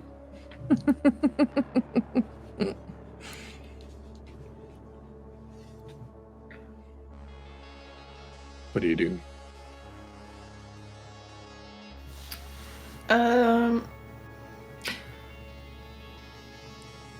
I think Helena will sort of try and suss out Drex as quickly as she can, as like the tires squeal towards. Yeah, you can have a moment for that. Yeah, for sure. I just want to know: is he acting strange around her? Can she still trust him? I don't think he's necessarily acting strange. He may be acting somewhat. I think at this point, Drex's anger has overcome any feelings of guilt he had. Oh fuck. So he would be standoffish towards you, but not. It's passive aggressive at the moment. Mental note. Anyway, I think Helena will sort of, as soon as she sees Teddy, just sort of give her a once over. Like, what the fuck happened to you? I think Teddy throws she throws the car into park and gets out without turning it off, and then like has a moment and gets back in and like turns the car off and then gets out. There you go. You did it. And then she's gonna rush over to the two of you. Have you guys seen Cassie at all? I heard she was here. Sunshine Yeah. told me that they saw her come in here, but I haven't seen her yet. We were about to go in. Let's not waste time then. Let's go. And I mean, I guess Drex will start heading towards the door. Helena's going. I think I would like to use my unseen presence ability of obfuscate and cloak the three of us walking into the hospital, if I can do that. It's very kind of you. Thank you very much. You can definitely do that. You extend your powers and you find that, oddly enough, it becomes more readily available now that you're kind of so in touch with the beast and that it's kind of like closer to the surface. You reach out to it and it kind of responds and gives you, it much more easily gives you control over this, and you extend your ability to hide in shadows to your friends.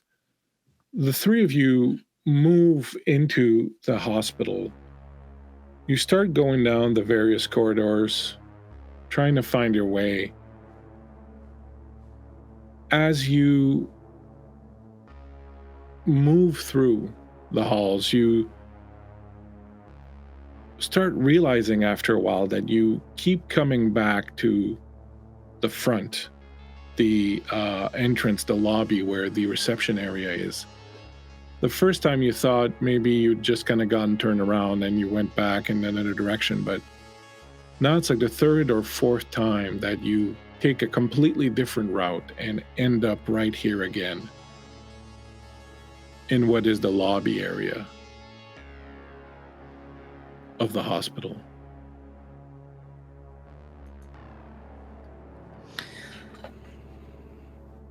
Something's not right. Wasn't there talk of a maze? Yeah. Do I by chance see any animals around? Any rats? Do I still have my little rat friends in this hospital? Rat. That pulled the stake out of my chest? So as you look around, you do see that there are rats. You see there are probably birds nesting in here also. Some stray cats kicking around. Drex, it's possible. I mean, one of these rats looks kind of familiar and he seems to be taking a liking to you. But you do see a lot of these animals around. What would you like to do? I'm gonna approach one of the cats and kind of hold my hand out like maybe I have something for them while trying to make eye contact with them and use my animalism ability to try and communicate with them. Yeah, absolutely. Go ahead. I do believe you can do it without making a roll. Yeah, no roll Feral is necessary. Whispers. Yeah.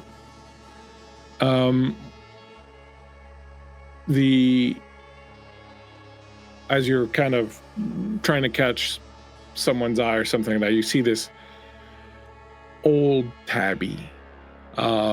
He's kind of got a limp. He's missing some toes. His tail is cut off in half. One of his ears is split in half, and he just looks like 100 miles of rough road. He's kind of leaning on a counter, and he kind of looks up and arches an eye at you. Gets up, stretches, comes over slowly. Yeah. She's gonna crouch down to him and give him a little scratch behind the ear. He purrs and rubs his head against your hand. You haven't seen anybody else around today, have you, little kitty cat? Yes, I did. A lot of people coming and going through here today. More than usual? It's usually a pretty quiet place, aside from those Samaritans, but they've been quiet. The ones that came today were different.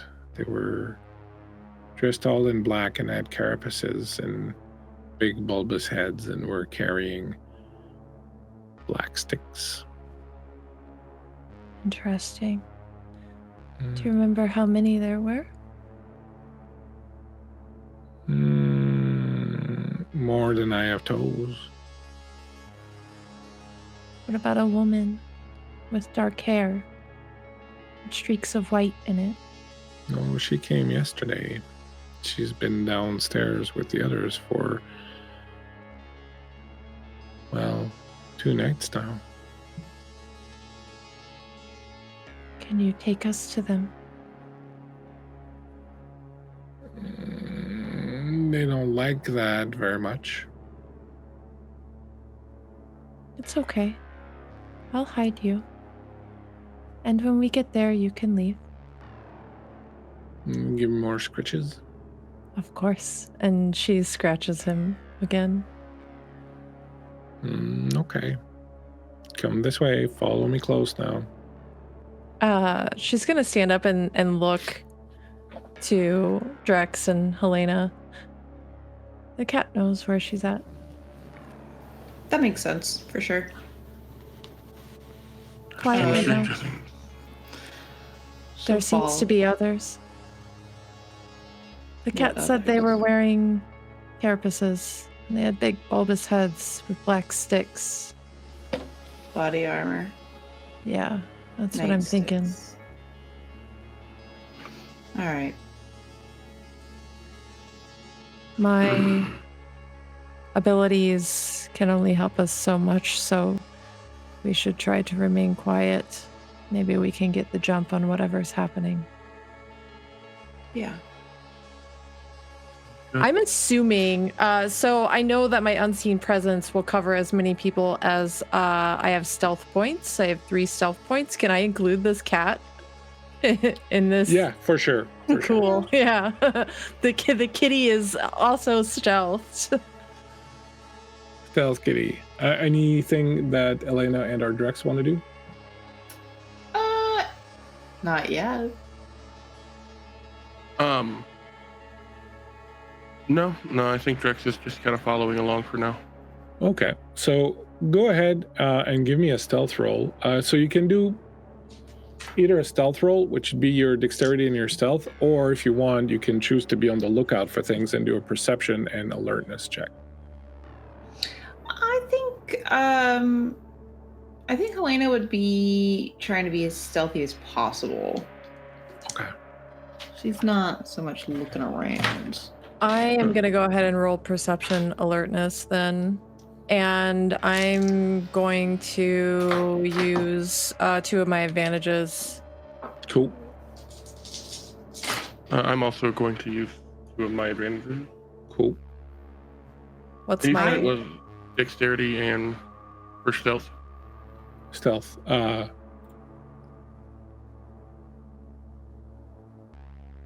Yeah, the actual skill stealth. Oh. What's my goal? So you're going to be looking for 6s. Okie dokie. Remember that 1s cancel out successes. So 6s and higher, obviously, right? I got 3 crits. Wow. Nice. I'm so stealthy. You got 5 successes and 2 crits. Wow. Go ahead. No, go ahead. I have 5 successes. One of those is a crit. Wow. Excellent. You move through the hospital very, very stealthy. I take it no one rolled the perception. That's what I rolled. Okay. Yeah. So you move through the hospital very, very carefully, very stealthily. You eventually find yourselves moving down corridors you haven't seen before. And eventually you arrive at what looks like a fire exit. And the door is open and has been kind of jammed open. And as you approach it, you're Teddy, you hear what sounds like the crackle of a radio coming from the stairwell. The cat kind of approaches and looks around and goes, well, we have to go down here, but there are some men down there. I think Teddy's gonna crouch next to the cat and give a few more strokes to his back and say, thank you. That should be all we need you for. Just follow the smiley faces. Okay. She gives him one more scritch before standing. Seems very happy with that. He runs off. And she's going to turn to her companions. They're just downstairs. If you listen, you can hear something like a radio. When you land Cat an ear, said to you can't. follow the smiley faces. That's true. Allow me. And I think that Helena's going to try and slip in and at least get eyes on, I'm assuming whoever's got the radio. Yeah, there's a guard downstairs. So the stairwell goes down, And then there's a door that opens up into a corridor, and there's a guard posted there. And He looks like a SWAT guy, like he's got like black armor, a helmet, some strange kind of gun that looks like it's got like, instead of, it's kind of like a crossbow without the bow part. Looks like it's pneumatic or something, but there's like wooden stakes that are sort of lined up on the side. And he's got a patch that reads Aegis on his chest. Got it. I'm going to go ahead and... I would like to go ahead and use my awe on him. All right. And can I use one of my advantages just to make that an automatic success? You can totally do that. I would like to do that. So roll your charisma plus performance. Your difficulty is 7. Charisma plus performance. What's my performance? So it's 5. That's not the right dice. 3, 4, 5. You said a 7? Yeah. 2 successes plus, I guess, my advantage. All right. 3 successes. As you come down the stairs, he looks up at you and I'm sorry, ma'am, you can't be here. Yes, I can.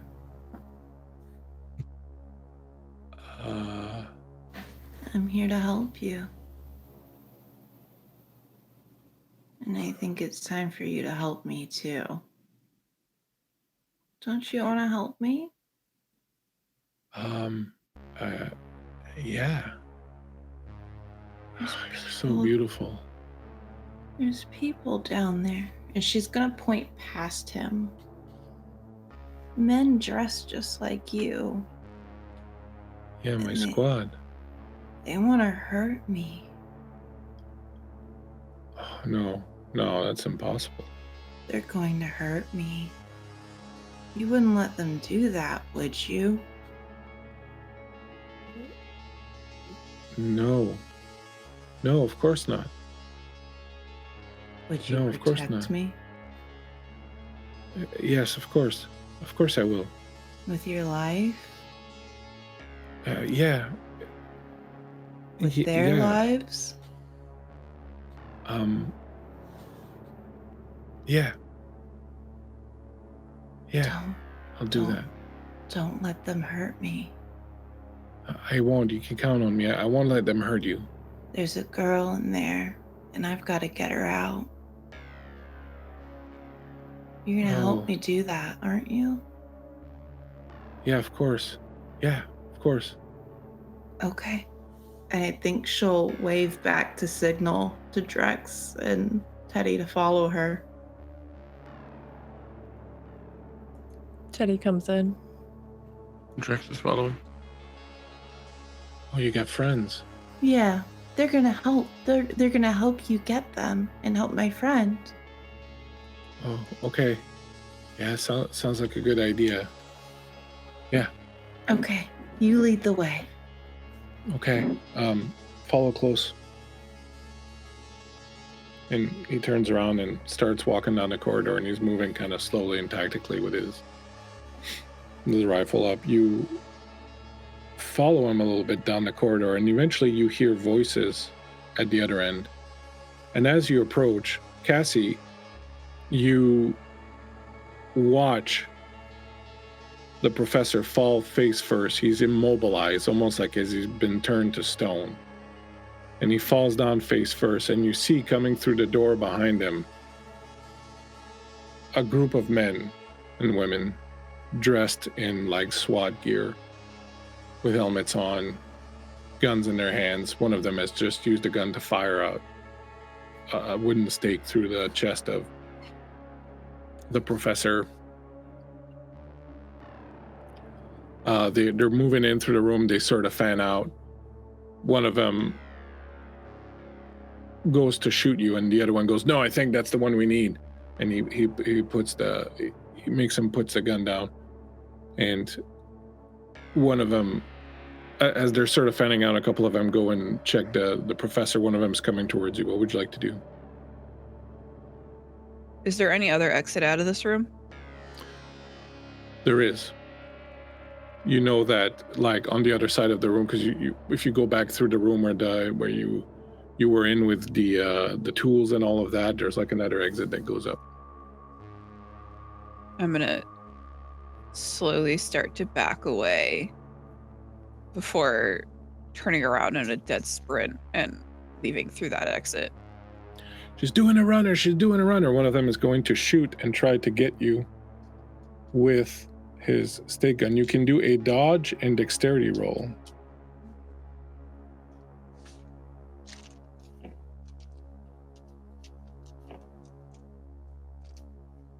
Of course, I can't find any D10s right now. Hold up.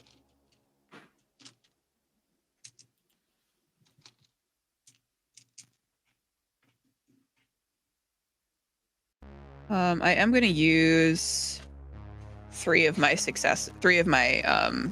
advantages.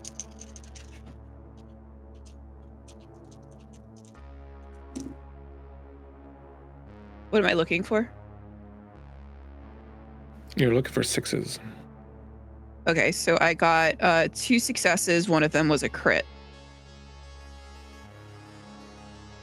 Plus my advantages.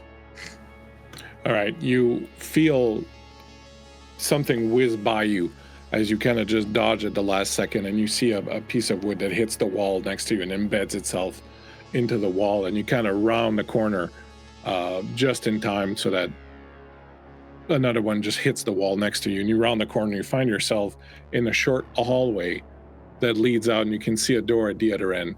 And there's no more exit sign, but you can see where there used to be one. I'm running without looking back. You're running towards it, you're booking it? Yeah. You are running down that direction. You get to the door, you pull it open, and you see in front of you, basically, what is like a sewer tunnel. The door you're going through is this sort of access hatch, and beyond it is this very dark sewer tunnel with just a little bit of water that's kind of running at the bottom of it.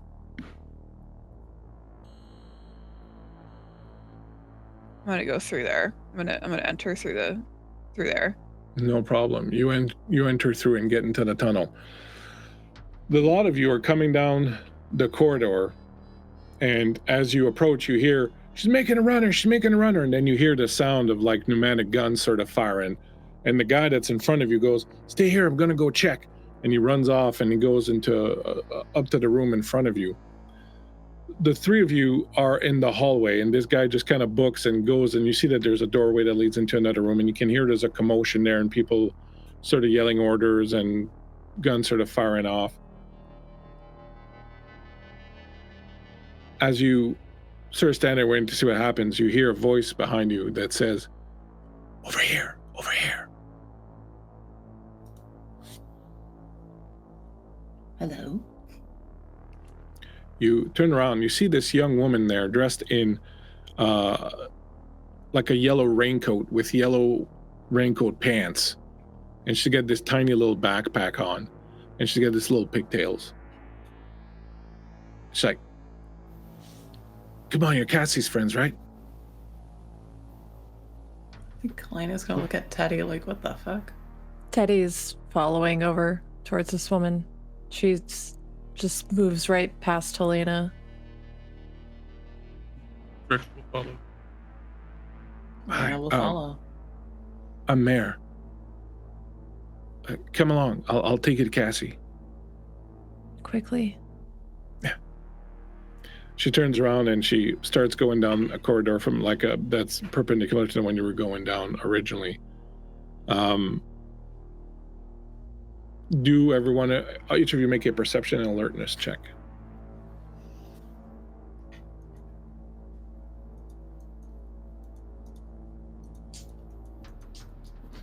I'm gonna use another one of my advantages.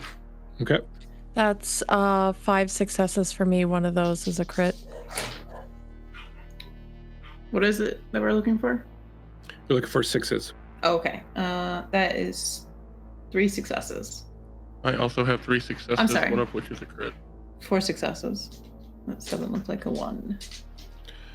So as you're heading down that corridor, something kind of triggers. You know that there's something's wrong, something's not right with sort of what's happening. As you're about to enter into this other room, the three of you sort of pause and stop. You turn around. Now, each of you roll a d10 and tell me what you rolled. I got a 10. So we'll say it's you. Highest. Unless someone else rolls a 10. I got a 1. You're good.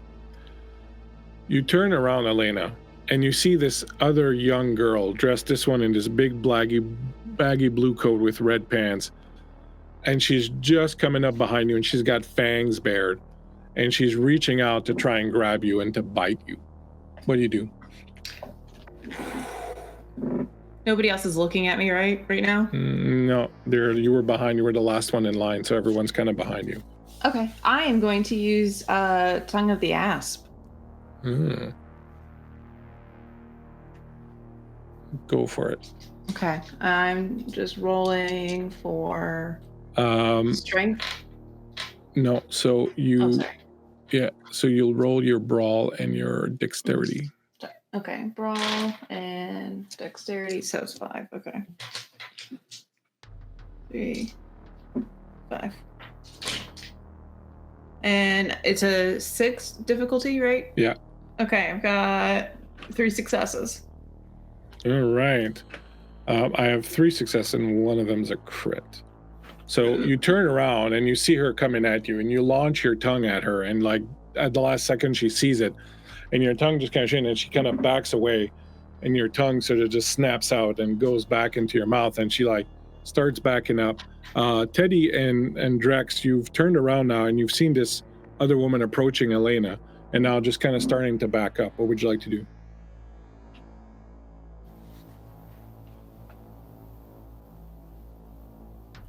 I think Drex would take a step forward.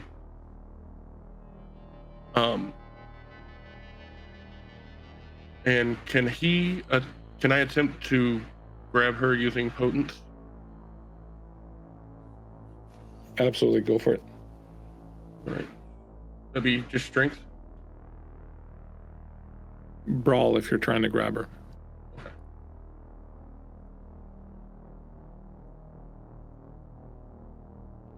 Okay. And what am I looking for? 6s. 2 success. All right, you reach out and you manage to grab her, and just as your hand kind of grabs her jacket,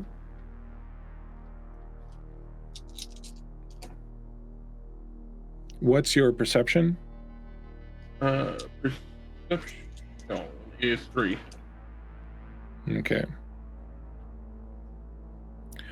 So you go to grab her, and just before you grab her, you see her fade from view, but you're reaching out unerringly, and you grab her, and you manage to grab her jacket. And she's like, "Hey, let me go, let me go!" And she's like kind of beating at you. She's like a teenager, and she's kind of like beating at you, like, "Let me go, you big brute! Let me go!" What are you doing here? What are you doing here? It's my home. You're wasting my time. What are you doing here? It's my home. I just told you. And he will turn and look to Helena. What did she do to you? She was gonna hurt me. You're not supposed to be here. What do you mean? Do we see the other one, like, ahead of us? Yeah, the other one has stopped, and now she's kind of like keeping an eye on Teddy. She's got an umbrella out. Is this a trap? We thought you were with them. You're not with them? With Aegis? Whatever, the guys in the fucking tactical bullshit. Not anymore. They tried to kill me today already and failed. Okay, I can work with that. What are you doing here then? You're not supposed to be down here. You're not in the blood. We're here for the girl, for Cassie. You can't take her. We have to. She's our friend. She's our sister. What do you mean? She's like us, not like you.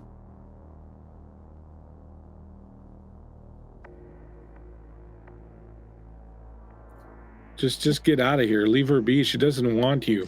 She doesn't want to see you. She doesn't want to know you. You abandoned her. She doesn't want anything to do with you. I know better than that. Upon hearing that you abandoned her, Drex is going to shove her into the wall very hard. Ow! Jesus! You're a brute. Stop! Fucking... Let go! Let go of my sister. Take us to Cassie, now.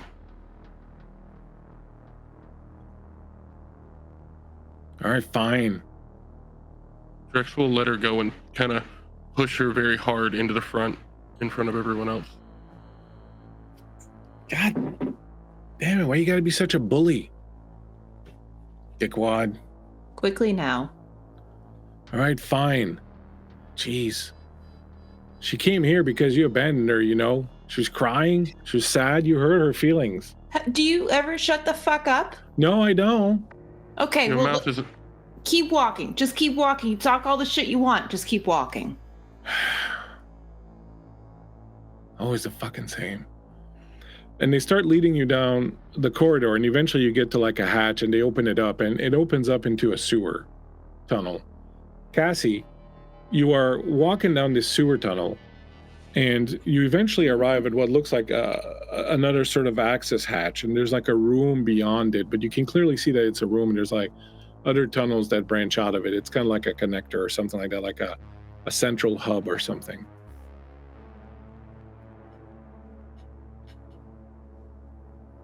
I think Cassie's gonna wait and see if she hears anyone following after her. You do hear like, all right, 4 of you down that way, 4 of you this way, the rest of you down with me.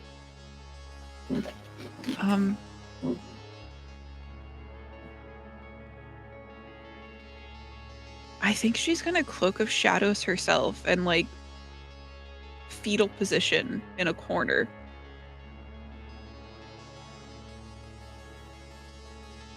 Not a problem. Give me a stealth roll.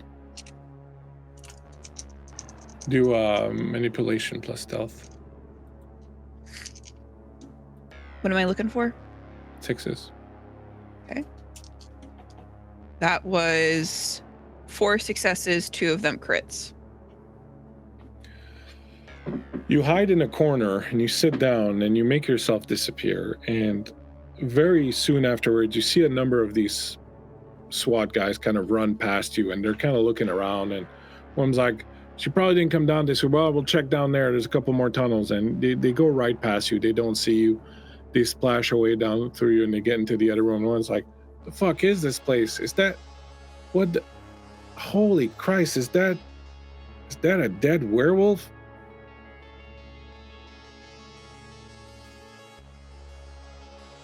Cassie is so quiet. The rest of you are coming down this tunnel. You hear guards coming your way, and you hide out, and Teddy, you cloak everyone in your Cloak of Shadows, and the guards go by you. Eventually you start approaching what looks like an entrance to another room. You can clearly see people moving around there. You see flashlights, you hear voices. You don't have a lot of choice. You can either go back the way you came, and you know that there are soldiers there, but there are also some in that room ahead of you. Cassie, as you are hiding, you see your friends along with Knight and Mare coming down the tunnel, and they kind of stop, and they're looking around, and they don't seem to be sure exactly what's going on. They haven't seen you. Go ahead, Teddy and Helena and Drex. You've arrived there. You can see that there are people in that room in front of you. You know that there are more soldiers behind you. What do you do? I think Teddy starts to whisper Cassie's name because she knows that Cassie can cloak herself. Cassie? Cassie? Cassie, you're sitting there. You know they can't see you. You know they'll never see you. They will not see you. They will at some point get tired of looking and leave, maybe.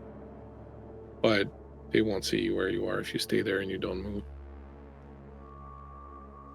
Cassie sort of curls in a little bit more into herself, and hearing Teddy whisper her name, she sort of just holds her hands to her ears.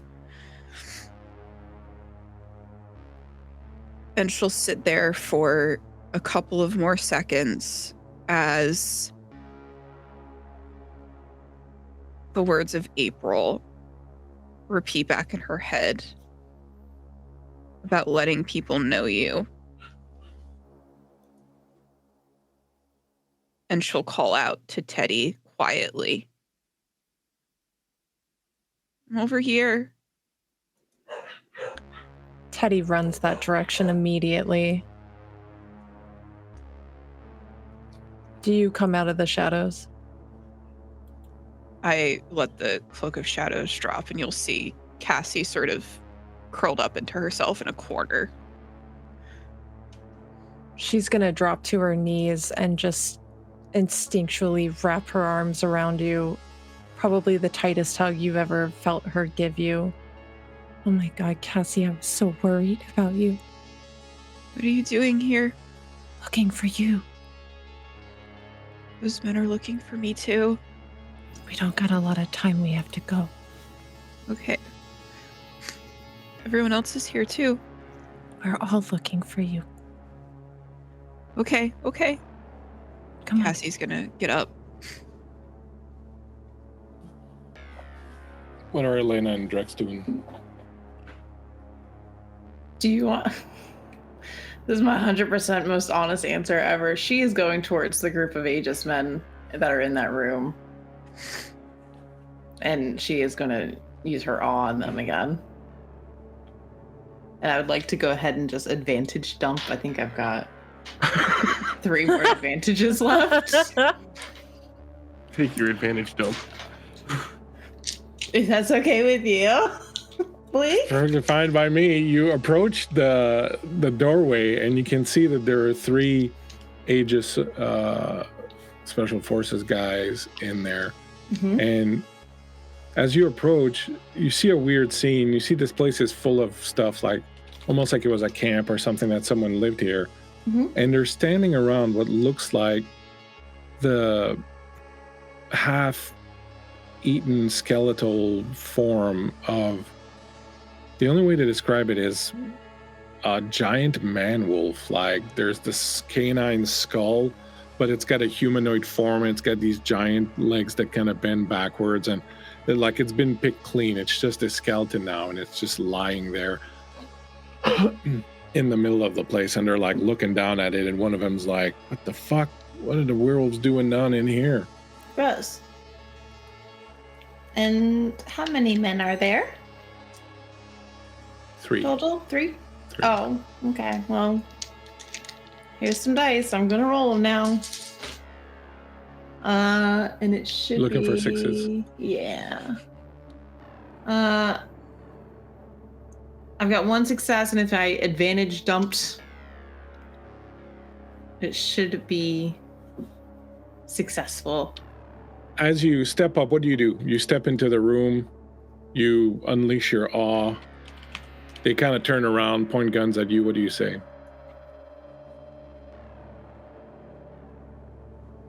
I'm your lord and master. And I so desire for all of you to kill each other. And she's going to step back out, and she's going to watch to see if they shoot each other to death. So, awe is not powerful enough to do that, but this is what happened. But this is what happens, okay? They kind of like turn on each other and like look at you and then look at each other. And you can see that they're like really kind of hesitating. You get the feeling it's just not powerful enough to do that. It won't let them do something that would harm themselves, basically. But you can tell that they're kind of conflicted and they want to obey what you said. And all right. In that case, and she sort of kind of looks at all of them. I want you all to eat dirt.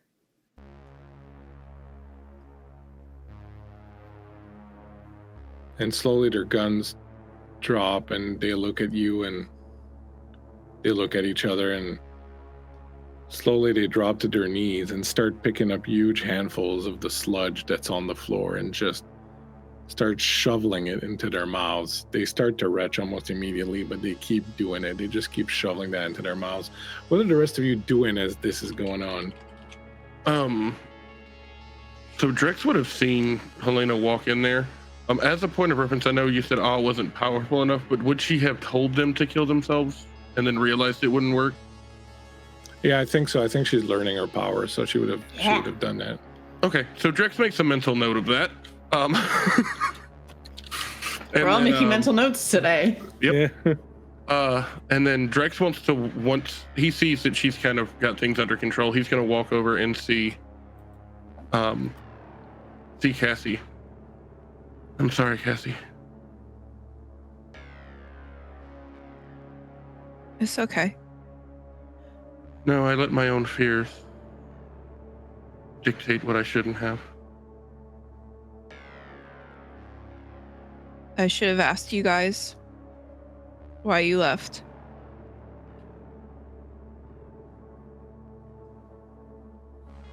Well, you're here now, and that's the important part. What's Helena doing? Last I saw, she was trying to make men eat dirt, and I think she was really successful at it. Oh, that's kind of gross.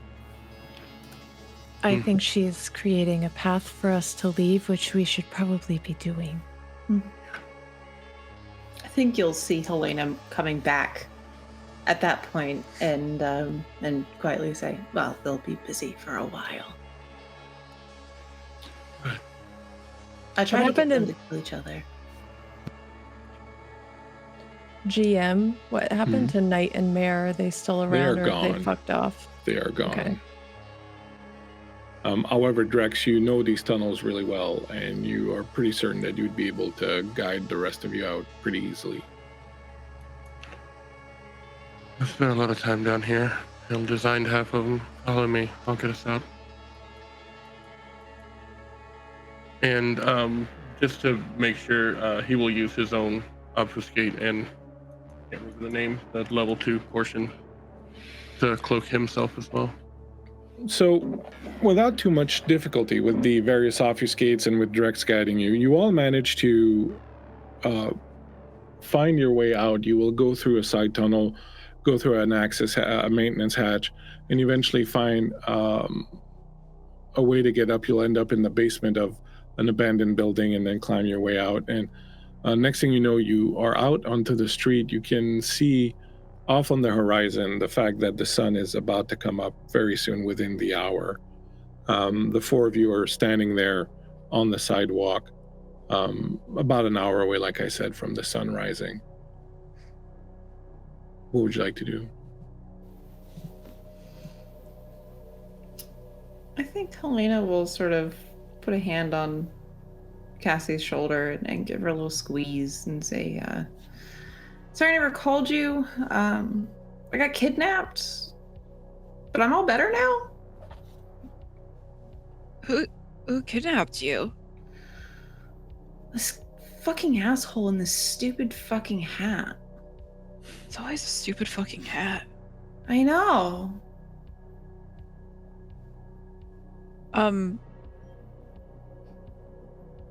Like, did he take your money or something? I don't know what happens when you get kidnapped. He took me to a club, and then I met Drex there, and then it was weird. Okay. I didn't glad you got better. Things are fine now. I'm really sorry I didn't call you. I'm glad you're okay.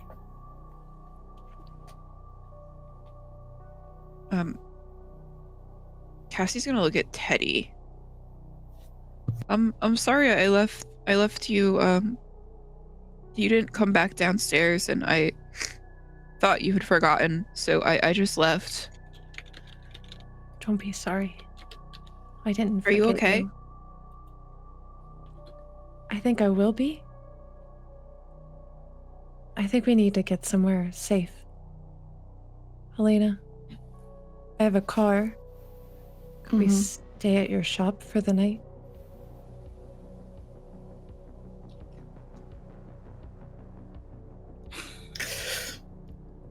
I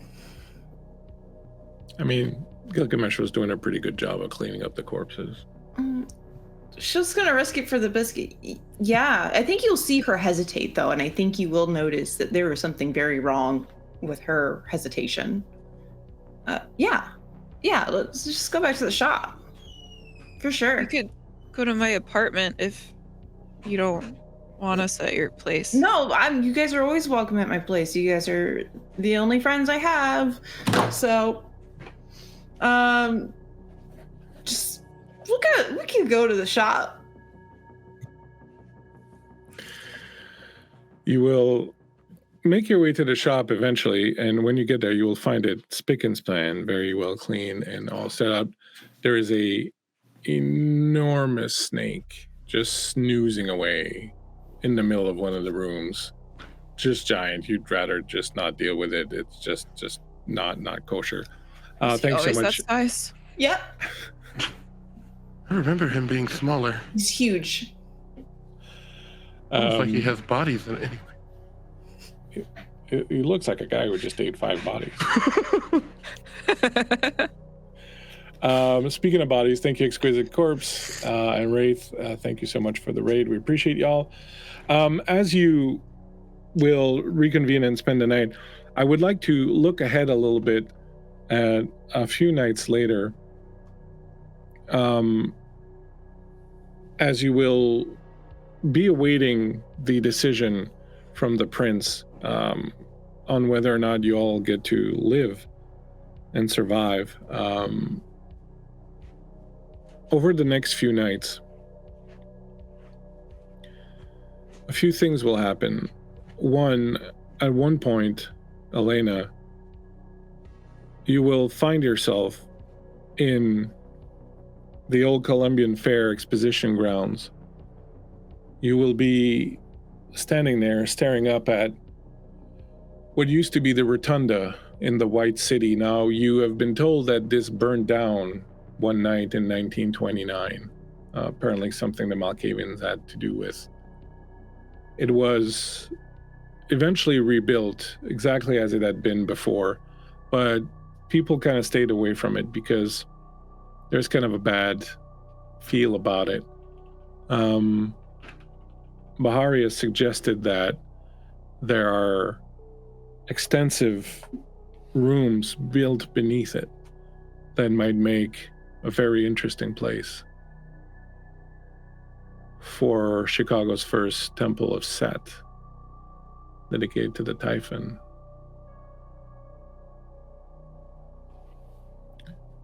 Drex, you will, a few nights later, be in the presence of most of the rest of the clan Nosferatu, including the Primogen called Prudence. He has called you all and has gathered you to inform you that over the past few nights, a pack of Sabbat infiltrators has been spotted lurking around the city. And that you'll find out they were keeping an eye, the Nosferatu were keeping an eye on something or someone they call Ophelia, that they lost track of it at some point a few years ago. And that they're pretty certain that this Ophelia, or whatever it is the one who's responsible for all those dead bodies that you found in the sewers. And someone will tell you that they found 3 more, bringing the count up to 35. Cassie,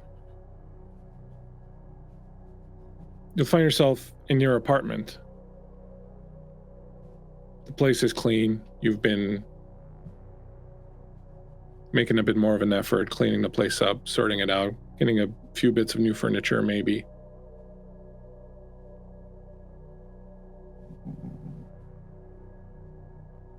I'm curious, guys. I'm going to ask you because I want you to tell me what you do.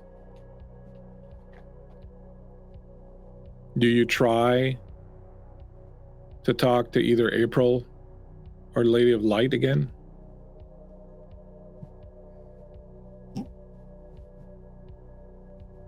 I think that Cassie would...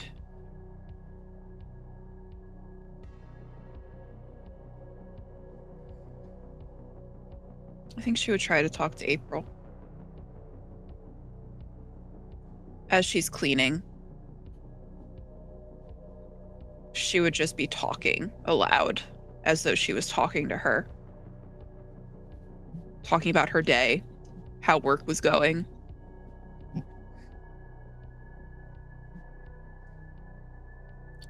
And as you're doing that, one evening, talking with April, having a final discussion, fine old, not final discussion, fine old discussion. There'll be a knock at the door.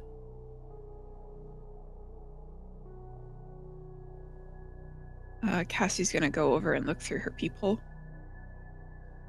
You see someone you recognize. You see a young woman with short hair, piercings.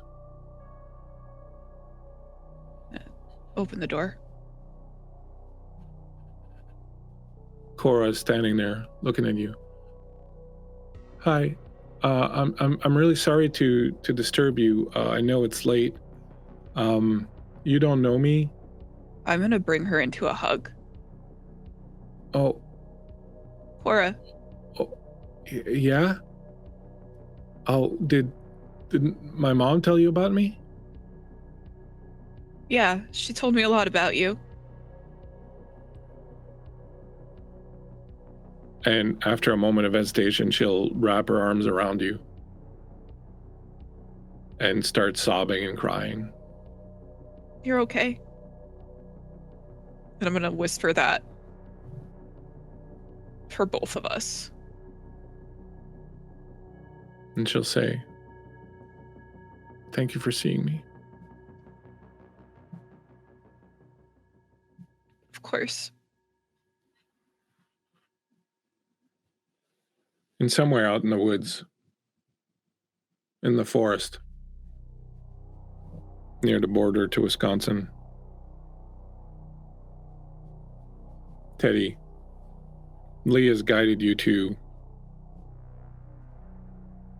a clearing. As you approach the clearing, you smell them. Coyotes. Dozens of them. Just beyond your ability to see into the dark. Lee will tell you, the thing about a pack is they're loyal to the bitter end. But they demand a price. You're going to need to know that you truly want to belong.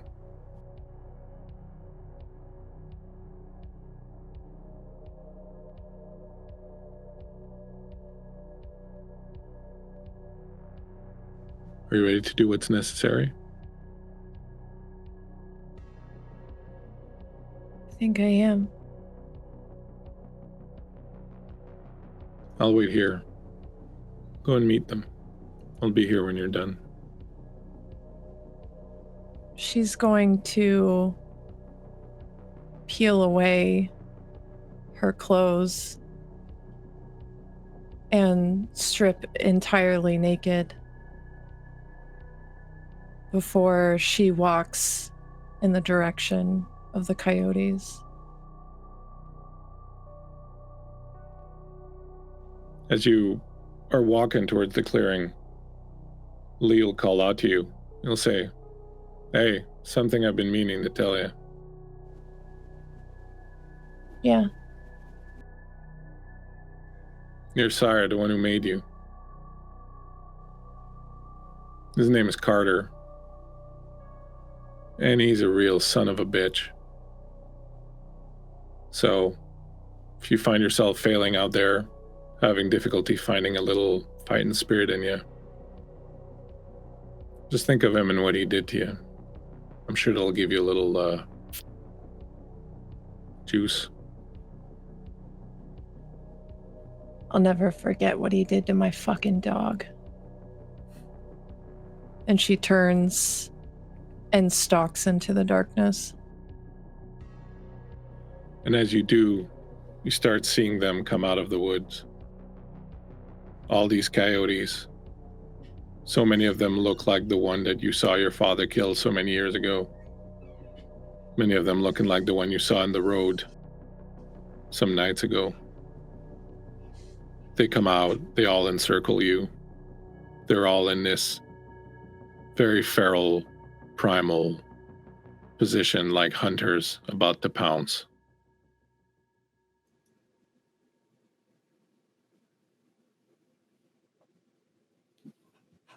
And on that note, my friends, we will end this first arc of Lights, a Vampire the Masquerade Chronicle, with perhaps more questions than we started with, but that's how it goes sometimes.